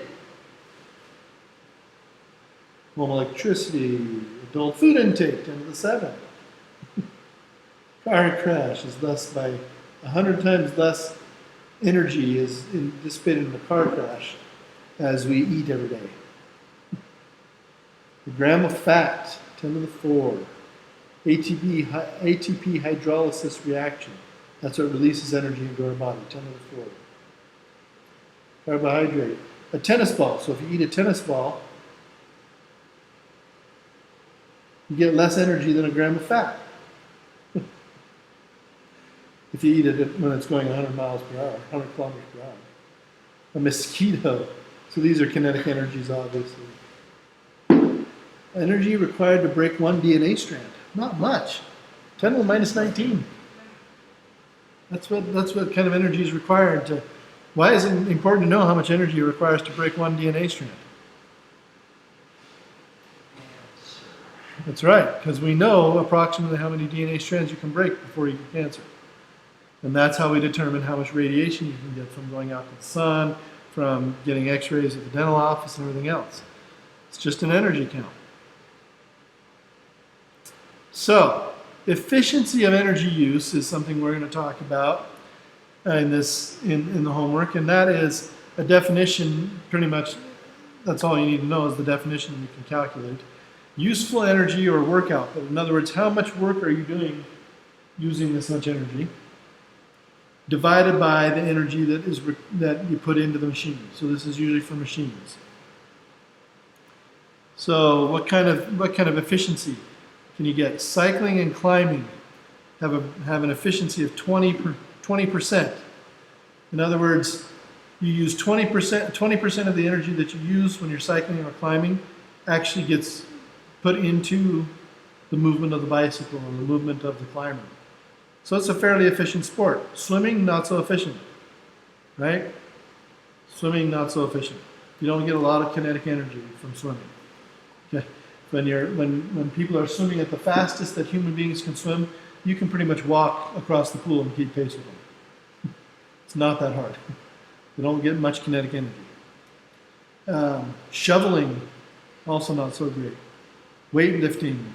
Oh, and swimming submerged is actually more efficient. See that? It's twice as efficient. You ever wondered why Olympic athletes swim underwater at the beginning of a race? That's why, because it's more efficient. They lose less energy if they swim under the water for a little while. And it's only a particular kind of swimming that's useful underwater, because slow swimming underwater, while it's also efficient, is not going to win you a race. So the only kind of swimming underwater that's used in racing is a dolphin kick, because a dolphin kick allows you to use your entire body to kick. And so it wasn't legal for a long time to use the dolphin kick. You could only use it on one stroke underwater, which was the butterfly. And I had a friend that would swim the butterfly who was an Olympic level swimmer, and he could swim the entire length of the pool underwater butterfly without coming up and still be ahead in the race, which was a great advantage back in the 80s when that was legal. They stopped making it legal because swimmers were doing that a lot, and they were able to, essentially people who could hold their breath that long and had a great underwater kick were winning races because they weren't tired after the first lap, and they could come up and burn the next 3 or 5 or however many laps, whatever the length of the pool they were doing.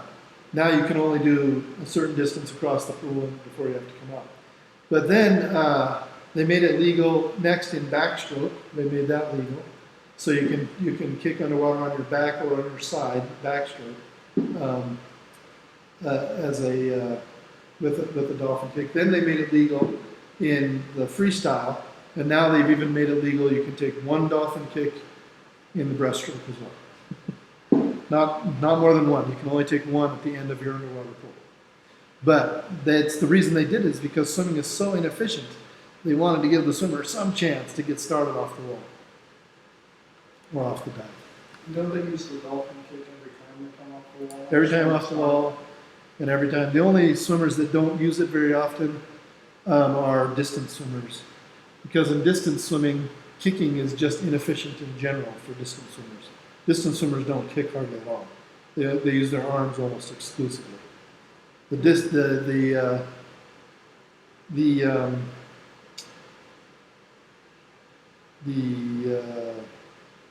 one swimmer that does kick, what's her name? I'm trying to remember her name. The one who just got all the gold medals. Ledecky? Oh, Katie Ledecky, yeah. She is some freak of nature who can kick the entire time she's swimming 1,600 meters. And that's why she's broken so many records, because she can swim fast. Most long distance swimmers use their arms alone and only kick a few kicks off the wall, because kicking just wears you out. It's not very efficient over 400 meters. You go more than 400 meters and it just wears you out. But, what's that? It was either the 2012 or 2006. I want to say the 2012 Olympics. So all the indoor swimming was done. They were just doing the long distance swimming. And they said, yeah, in this one race, they're going to go longer than Michael Phelps has ever gone on his entire Olympic career. Yeah. All together. Yeah. Yeah, distance swimmers, they're a different kind of beast. I was never a distance swimmer. I was a relay specialist. But anyway, so let's look at this though. Steam engine, right? Gasoline engine, diesel engine. So which one do you want? Diesel. Yeah, for efficiency you want diesel, right? Diesel engines are more efficient. Gasoline engines are inching up there. Gasoline engines used to be around 20, 25. But now they're much higher, closer to diesel engines, so it's not so bad to have a gas engine anymore. Haven't they gotten into an opera pump where a gasoline engine is getting pretty much about as efficient? Yeah, they're making more and more efficient. Now here's a question for you. Ceiling, though? What's that? Are they kind of reaching that ceiling though, where it's about as efficient as it could be? Not necessarily. The ceiling is around 60%, so neither engine is near it. But let's actually go back a little bit to sports, the efficiency here. So which one of these sports, cycling, swimming, or weightlifting, is the best for losing weight? What's that? Yeah. as long as you can keep up swimming for as long a time as you can cycling or weightlifting, as long as you can keep putting in the same amount of effort, put in the same amount of energy. Well, a better way to say it is if you go the same distances or you do the same amount of work, you get the same amount of work out. For swimming, you're going to lose 10 times as much energy trying to do the same thing as cyclists do. So for a cyclist to go 1 mile takes almost no energy because it's extremely efficient. But for a swimmer to go 1 mile, okay, they're going to burn a ton of energy. And it's going to take a lot of time. So it turns out that it's kind of funny because then why would it be that cyclists are actually skinnier than swimmers? Well, the reason is there's a couple of reasons. Swimmers, they burn so much energy doing things that they eat all the time. Okay, so swimmers on average are eating between 8,000 and 12,000 calories a day, a competitive swimmer.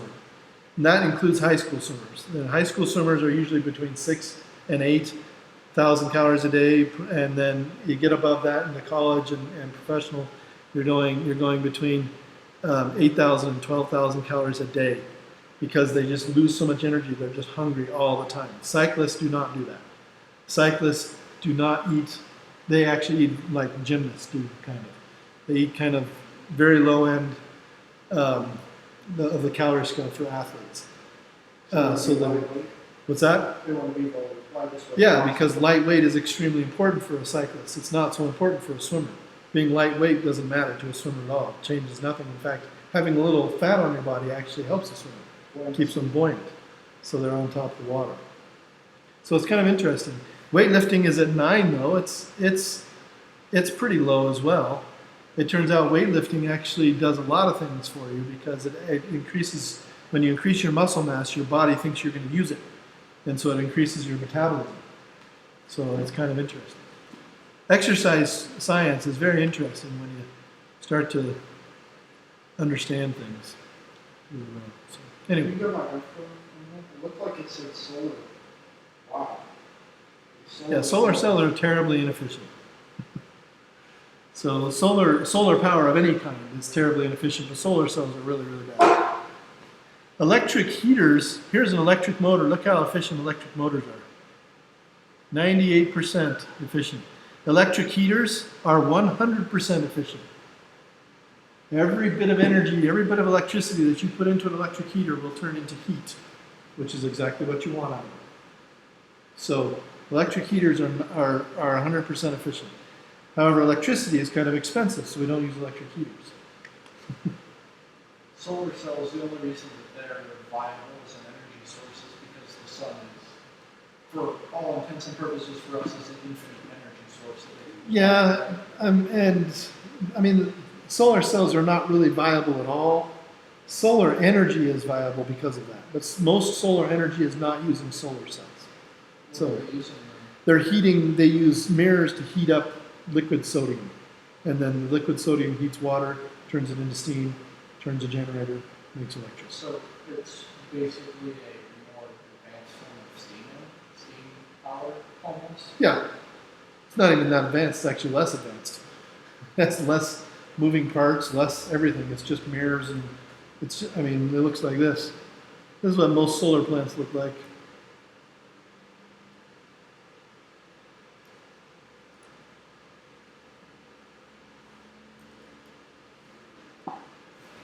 Oops.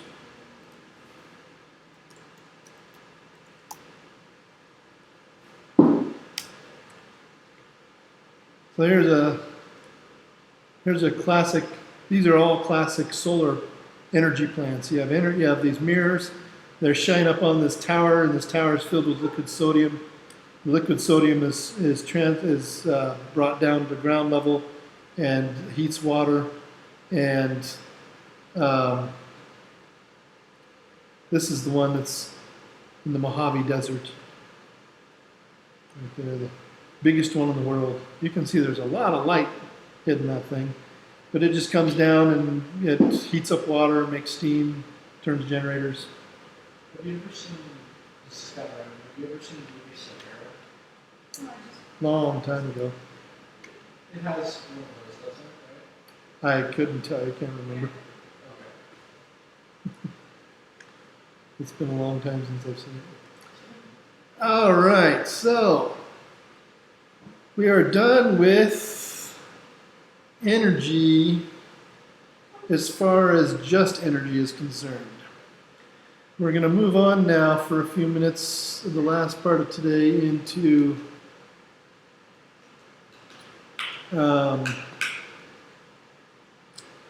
power.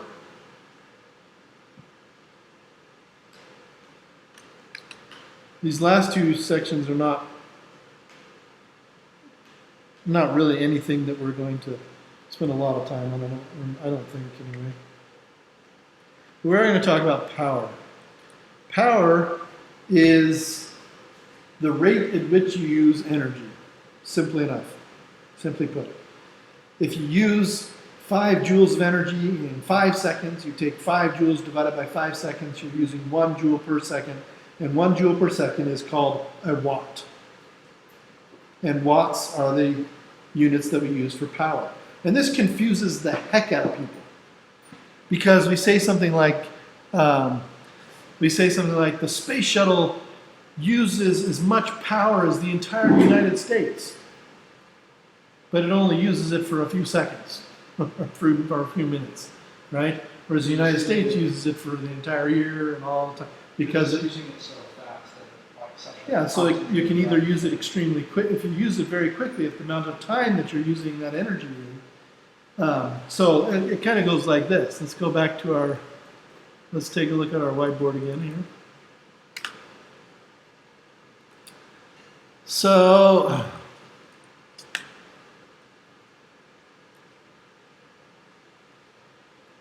power is equal to energy over time. And if you have a lot of energy used over a lot of time, a big time, you can still have kind of a small power, right? But if you have a big amount of energy, or even, let's use a big amount of energy, over a small amount of time, this is the laser at Lawrence Livermore Laboratory. It's called the National Ignition Facility. It uses a huge amount of energy, but in a very small amount of time, in just a fraction of a second. Uses a huge amount of energy. So then this power goes from being kind of normal to huge, because when you divide something big by something small, you get something really, really big, right? But you can use a big amount of energy over an even bigger amount of time and get a small power, right? If your time is much bigger than your energy, you get a small amount of power, right? So you can do a little energy over a very long time, and you get a really tiny amount of power, right? Because the big time makes for a tiny little power, right? So this energy time thing messes people up. But power is just the energy that you use in a certain amount of time. So try not to be confused by when people say a huge amount of power. You know, the laser at the National Ignition Facility in California, it does use a huge amount of power, but it only uses it every once in a while, just for a fraction of a second. So it's not necessarily a huge amount of energy. It is a big amount of energy actually, but it's the short amount of time that really makes the power big. Okay, but the amount of energy used would not be enough energy to power the United States, even though it uses as much power as the United States at that particular, few milliseconds in time. So, have you seen, again, Brandon, but I'm making sure I got it. Have you seen like the Raccoon Family Vacation, or like the Griswold Christmas? No. Well, he basically puts Christmas lights over every surface in his house. Okay. Like, he turns it on and it shows a scene where the local reactor, they're initiating auxiliary power to try to power the city because he's consuming that much. Yeah, so he's But because increasing. he's using a lot of energy. He's just increasing the amount of energy. That's what he's doing. But because he uses the energy, like, turns it on all night, using a lot of energy over a lot of time, the power wouldn't be as much. So it's mostly just he's increasing the energy being used, even though the time is just. You know, if you had lights that, well, I don't know if there's a good analog for that, but anyway, yeah, we won't get into the Christmas light usage thing too much. Sorry. That's all right. So anyway, power is energy divided by time. It's the rate at which you use power. In this case, they talk about it. It's the rate at which work is done. You can also, because work is a type of energy. It's the type of energy that is put into a system by force, right? And that's fine too. And if we want to calculate power from energy, then we do it. It's pretty simple. We have a 60-kilogram woman. She runs up a 3-meter height flight of stairs in 3.5 seconds, starting from rest, but having a final speed of 2 meters per second. So we figure out her initial energy, her final energy. We figure out her total change in energy, and then divide it by time. So the work is equal to the kinetic energy plus the potential energy at the bottom of the stairs, and it's also equal to the final. We have the final energy and the potential energy from gravity at the top of the stairs, and then we just divide by time. We divide the work by time and the change in energy by time. We have a kinetic energy change and we have a potential energy change. They're both zero at the beginning. She's not running. She's down at the bottom at the beginning, and then they both have a value at the end. So we just divide it by time. It's easy enough. Your 1/2 mv squared from her change in potential energy, her mgh from her change in height, and then divide by the 3.5 seconds, 538 watts. So no big deal. Here are some powers. A supernova, 5 times 10 to 37 watts, right? A lightning bolt, 2.2 times 10 to the 12 watts. In Back to the Future, they say it's 1.21 gigawatts, but it's actually bigger than that. An aircraft carrier, 10 to the 8, right? 100 million watts of energy. Football player, 5,000 watts. That's the energy that he uses and the energy that he gives off in heat. A person at rest, 100 watts. You're like a 100-watt light bulb. Did you know that? The heart, 8 watts. Kind of interesting.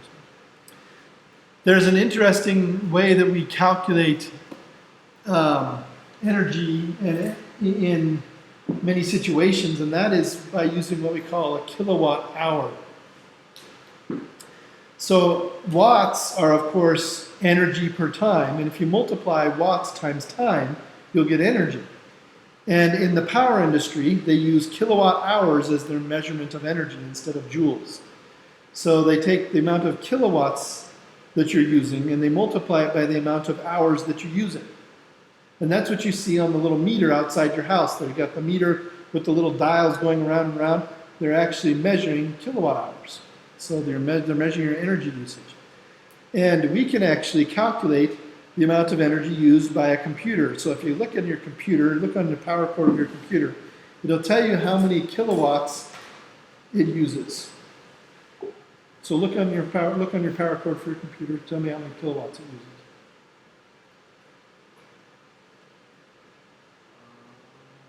Should be energy input. It says, gives it in hertz, I think. No, that's your. Let's see. So right here, input is 140 volts. Let's see, right here. Energy consumption, watt hours. It's in Spanish. I don't think they do it in English. Well, they do it in Spanish, and the units are still English. So this is 148.3 watt hours. So what it's saying is that it will use 143 watts per hour, essentially every hour that it's in use, watt hours. Is that good or bad? That's pretty normal for a computer. Okay. I think mine's 150 or something like that. So No, mine's 120. So do you want more or less power than it's using? Well, what that means is that bigger computers generally have a slightly larger charger thing because they use slightly more power, and smaller computers generally have a slightly smaller one. That's all it comes down to. I think the smallest computer, like his computer over there, probably has 110, or maybe 90 or something. But it's probably quite a bit less, much smaller screen, much smaller computer. This one is going to be a lot larger, but you can't really see it because it's inside the computer. You just plug the computer directly in. But it's written somewhere on the computer. I don't know where. But anyway, but all electrical devices are rated for a particular power usage. And so in this case, we have a computer that is rated at 0.2 kilowatts. So this one's slightly bigger than yours. So it's 200 watts. And we're going to run this computer, this computer that is rated for drawing 0.2 kilowatts, which means 200 joules per second, right? It's 200, it's 200 joules per second because it's 0.2 kilowatts, right? And we're going to calculate how much energy it uses if we use it 6 hours per day for 30 days. Since the energy unit is the watts times the hours, kilowatts times the hours, then we just take this value and we multiply it by the number of hours it's going to use. 6 hours per day, 30 days. 6 hours times 30 days, 180 hours times the 0.2. So 180 hours times 0.2, we multiply it down here together, we get 36 kilowatt hours of energy. Now, this is not in joules, but it is an energy unit. It's just a different, it's like feet and meters, right? The advantage to this is the power companies charge per kilowatt hour when they charge you for energy. And in this problem, they're charging 12 cents per kilowatt hour. So we multiply that 36 kilowatt hours times 12 cents per kilowatt hour to get $4.32 a month to run the computer. So it's pretty straightforward. And that's power for you. Okay. In humans, energy conversion, all about the brain uses 16 watts of power.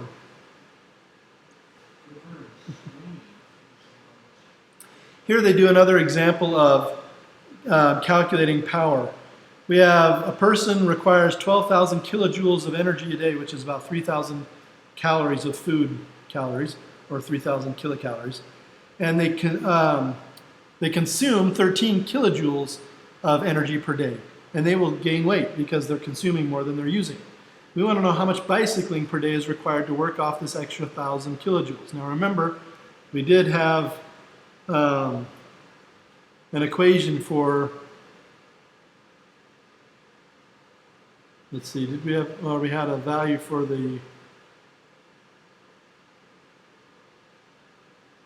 what did we have a value for? We had a value for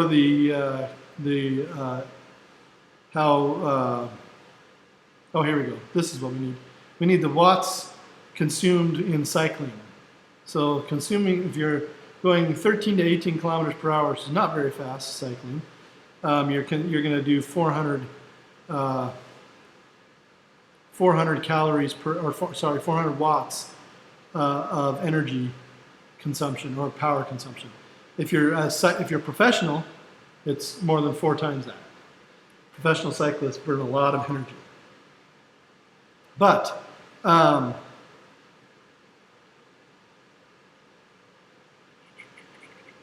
cross-country runners, does that surprise you? Cross-country runners is less than half of professional cycling, and that's true of professional cross-country runners. Professional cycling uses more energy, more power than any sport except for sprinters. So anyway, we're going to do cycling, so it's going to be 400 watts for cycling. And we're going to calculate here the time required. We've got an extra 1,000 kilojoules of energy. So we've got 1,000 kilojoules is our energy. We're going to divide it by the power for cycling, which is in energy per time, and that will give us time.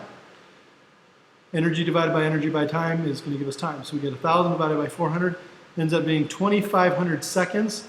So 42 minutes of cycling to burn off 1,000 kilojoules of energy. In case you're wondering, that's like a candy bar. a small one. Like a half-size candy bar takes 42 minutes to burn off on normal cycling. Nice. Yeah, it does not, it's not easy to burn off food. Takes a lot of exercise.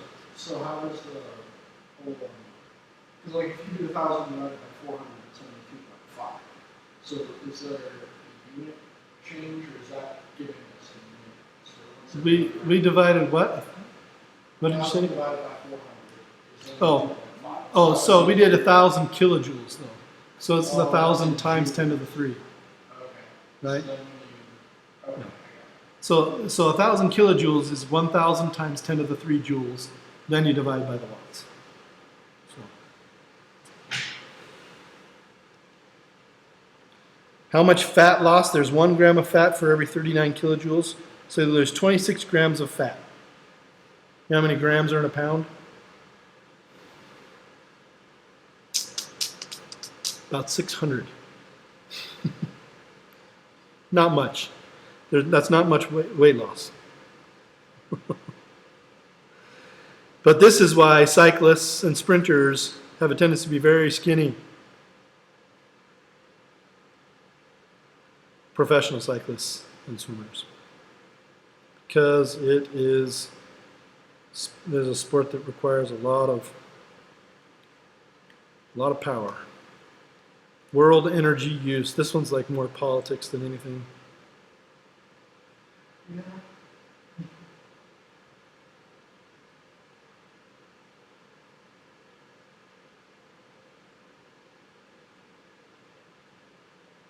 Yeah, here we go. World energy use. This is old. 2006. It's changed a lot since then. This is also old. It's talking about energy usage in China is way down here. Brazil is way down here. Some of these countries like Brazil and China have jumped way up here into the kind of range of almost the first world countries. These are the first world countries, all right in here.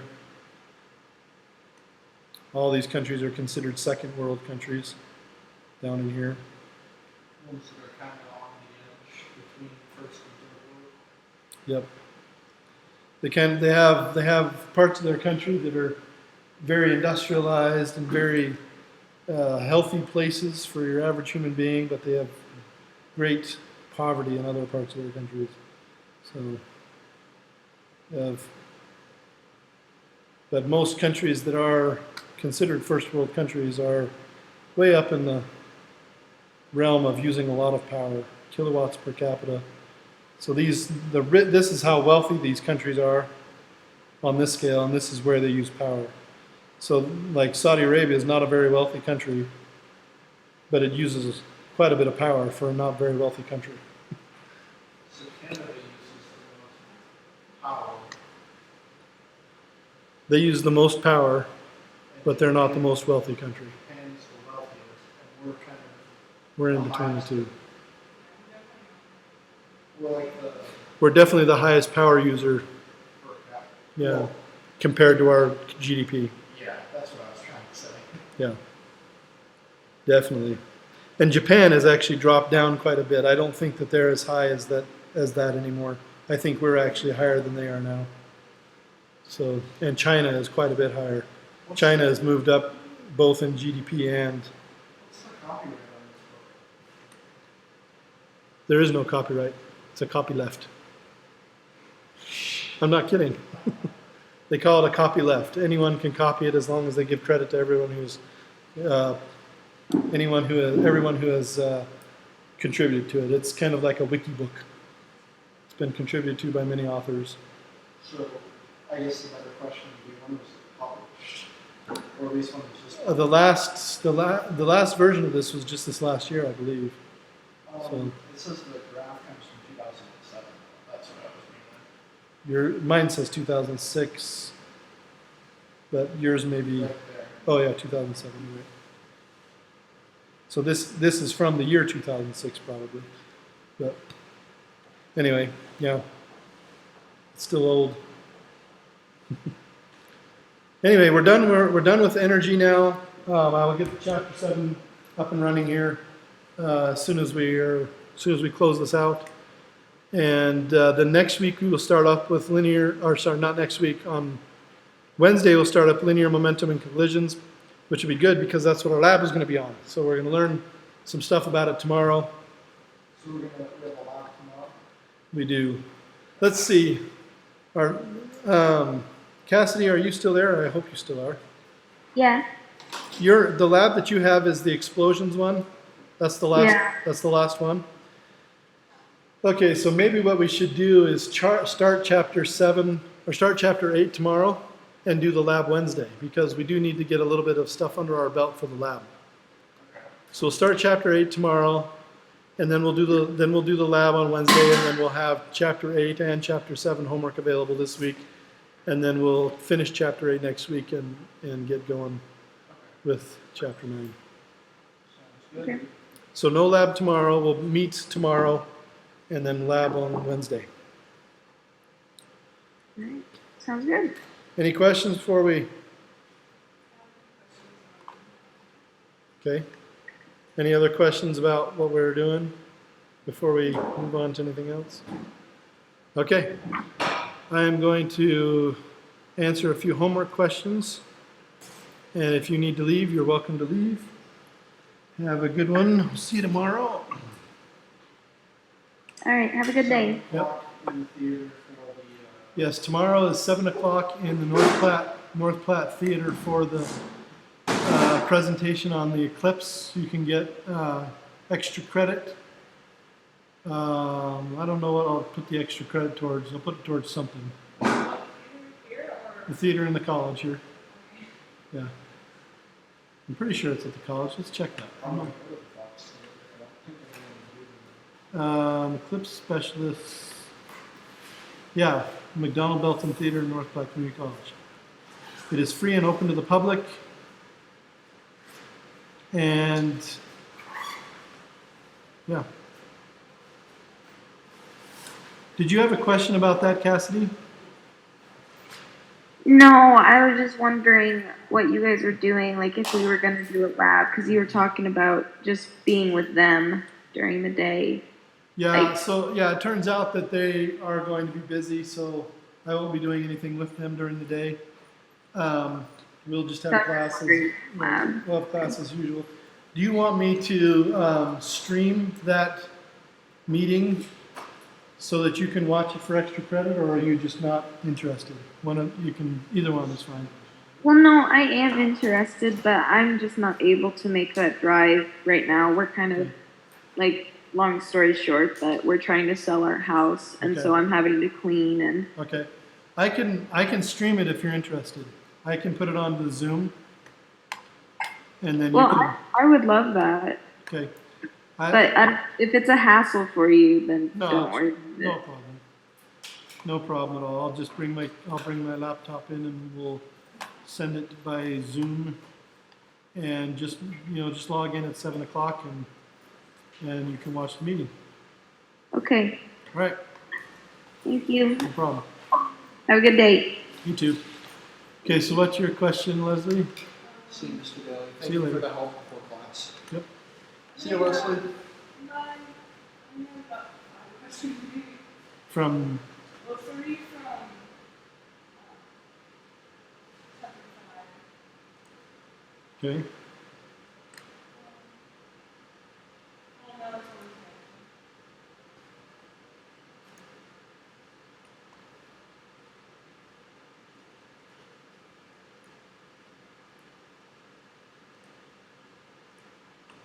So what's your question again? 25. 25. Chapter 5. I don't know everything at all. I tried to do it, and all of my answers are wrong.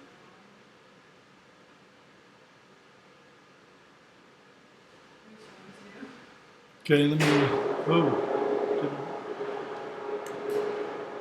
My screen time must be up.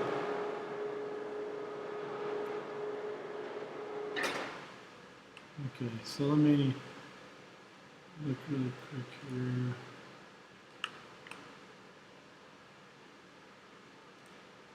Let me check how close your answers are. And if they're off by a lot, then we'll come look at your work. I just didn't know what to do at all. And for the force of friction, there's no coefficient or anything. So I just tried taking the mass on gravity times and some of the angle. So I have no idea what to do, so I just tried that didn't work. So I just didn't know.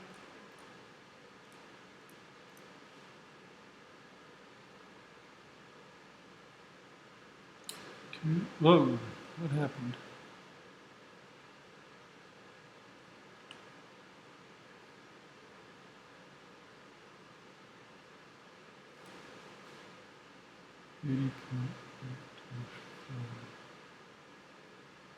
Hmm.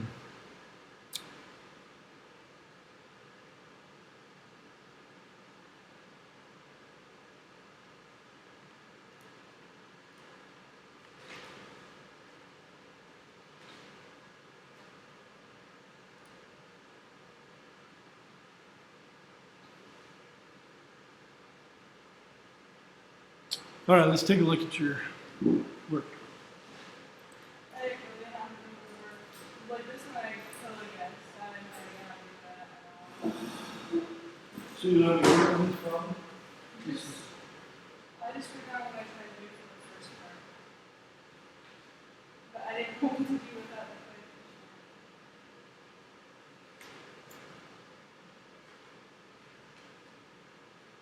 coefficient. Okay, so let's do 25 here.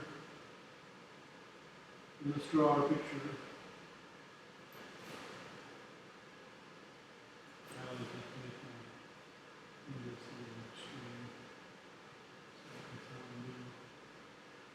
Here's my box, mass, here's my angle, theta, and they want me to find the force of friction, so we have frictional force, obviously. We also have gravitational force here, m times g, and go up to the top so I can see what it says. It's at rest, right? If it's at rest, what does that tell us about the forces?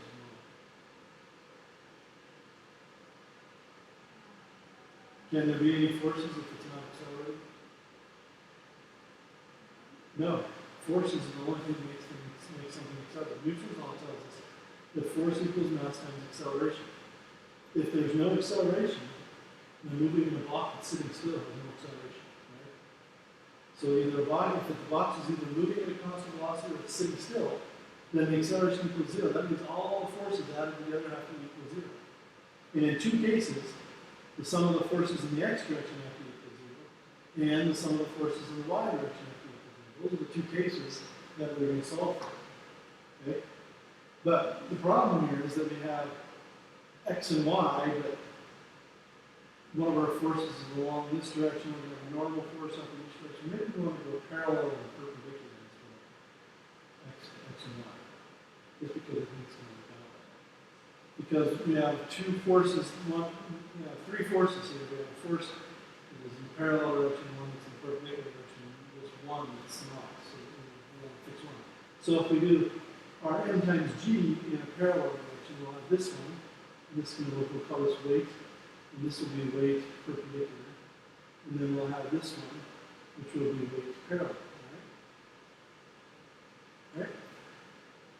So now all the forces in the parallel direction have to equal zero, and all the forces in the perpendicular direction have to equal zero. Right? Now, if that's true, what are the forces in the parallel direction? Look at this picture right here. What forces are in the parallel direction?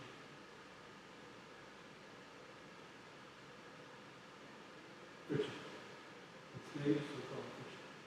What other forces in the parallel direction? Parallel weight. Which way direction is it?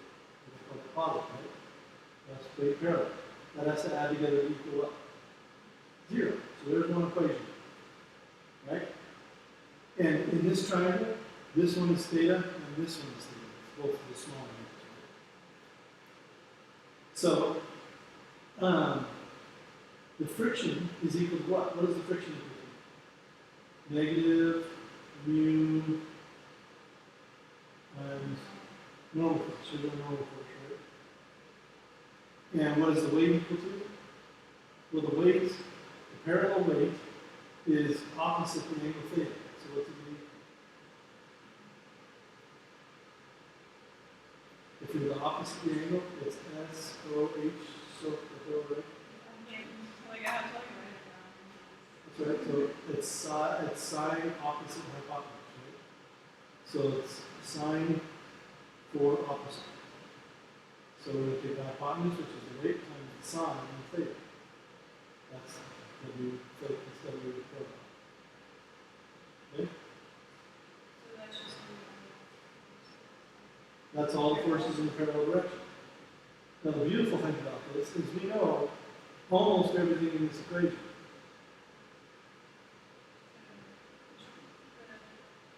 But we know the theta.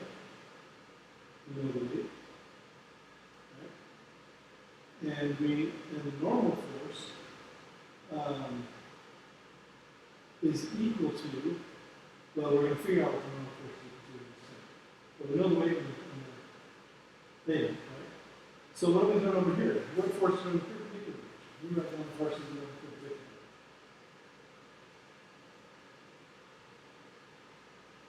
The perpendicular is it up or down? Put a name on it. And then no force. Up. Anything else? No. Equals. Now, what is the perpendicular weight going to be equal to? What's the mathematical formula for that? Yeah, it's the cosine. It's the other one, right? So it's going to be negative cosine, weight times cosine. And the weight is just n times g, right? Okay. And then plus n. And in this equation, what do you know? Everything but n. So you can solve for n here, and then where can you put it? Over here, and then you can solve for mu. And that's one of your answers. And then once you know mu, you can calculate the force of friction, can't you? Because the force of friction is just mu times n. Right? And then you can do part C. And so on. Right? Because once you know n, you can do part C. I'm just confused because it said this, and I'm just like, what? I have no idea how to So I was trying to do it in order. Well, yeah, and let's see, what is the force of friction of the box?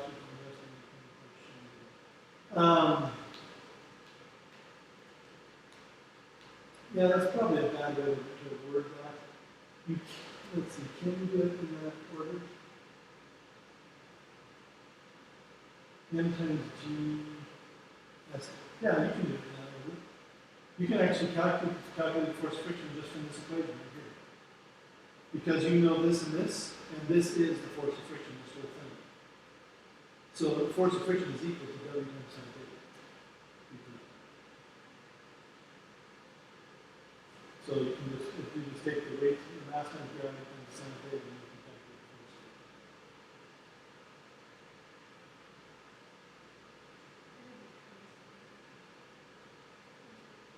Yeah, that's why I use the triangles that are, like their triangle almost has the same angles, and it's just really confusing which one is which. So it's easier to use these triangles.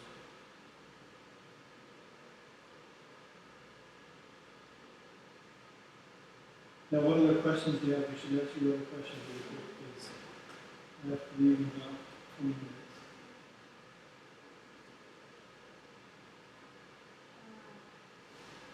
This one I got.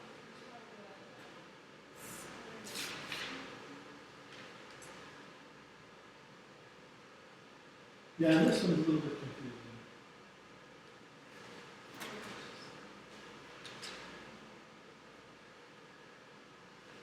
The magnitude of the net force on the system of masses is, you have to set up the equation. Net force equals m1 plus m2 times the acceleration. And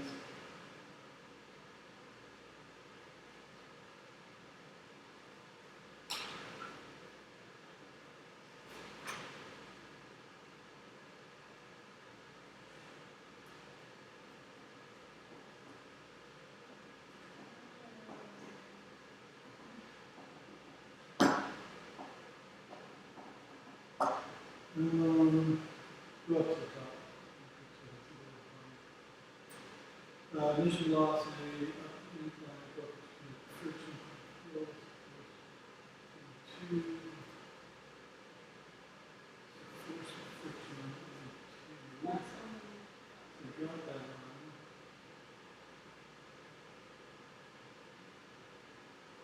line. So go down.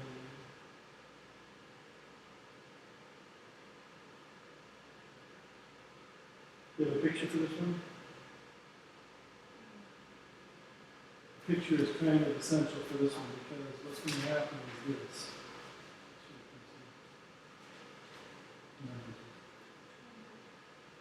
you can see. 29, you're going to have this idea going on. You're going to have this mass.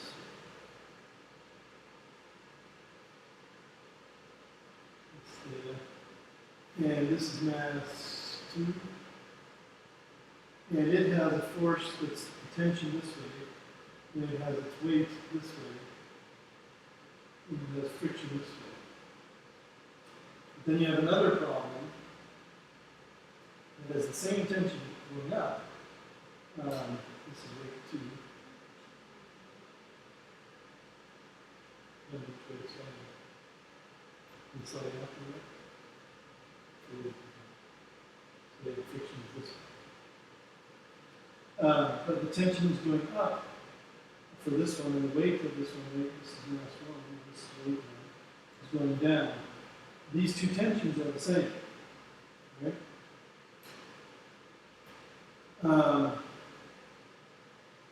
The net force on the system, go down a little bit, I'm trying to remember what that's. Is that the last thing?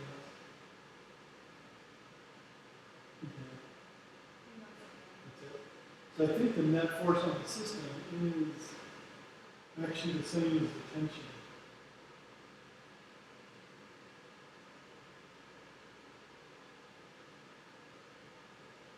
If I remember correctly, I think that is true.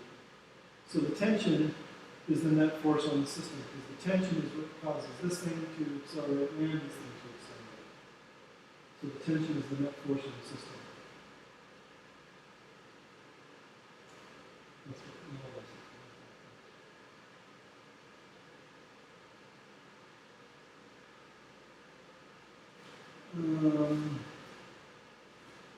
actually, the net force on the system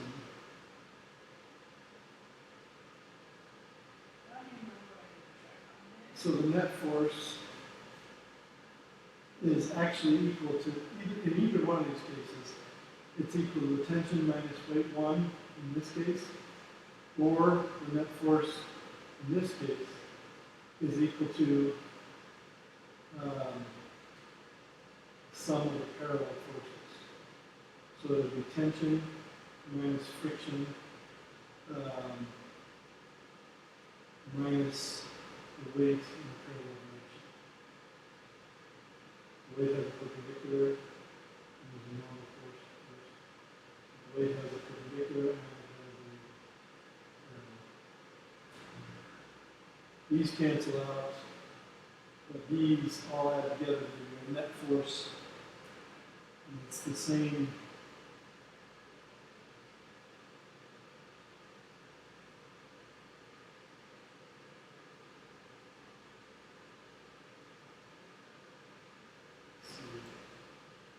Net force.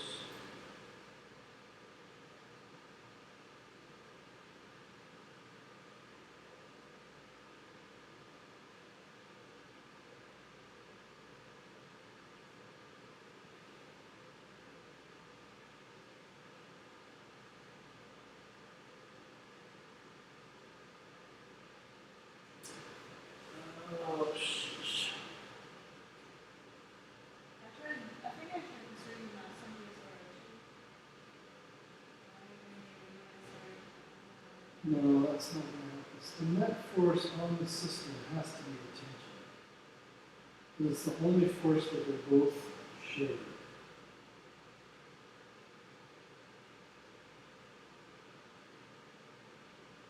It has to equal the tension. So you can solve from this one. You can solve from what we have to solve from here. So you solve this one and this one simultaneously, plug one in the other end. And this one has to equal the mass times the acceleration. This one be mass 2 times the acceleration. This one has to equal the mass 1 times the acceleration. Both the same acceleration.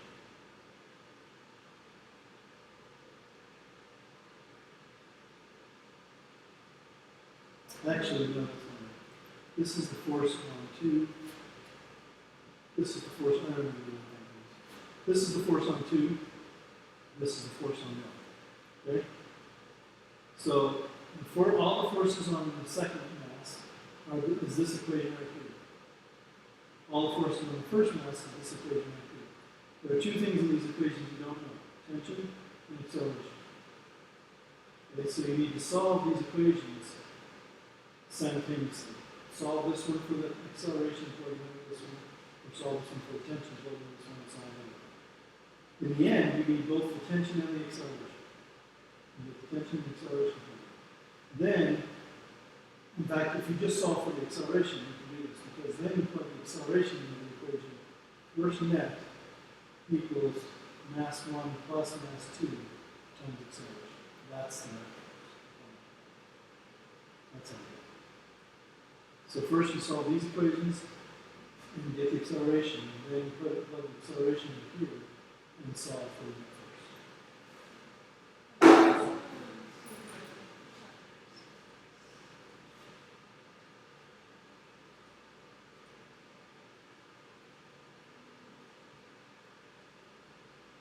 I just couldn't find the.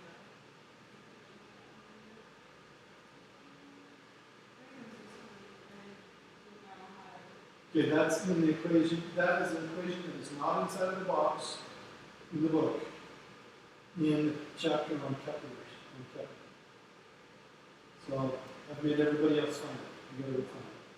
But it's an equation that will tell you the radius of an orbit just if you know the mass of the planet is going around and how fast it's going. Okay? And the other one is from Newton's gravitational law section. I just couldn't find. I knew I just couldn't find. Any other questions? Good to go? Okay. You're welcome. Oh, I better stop recording.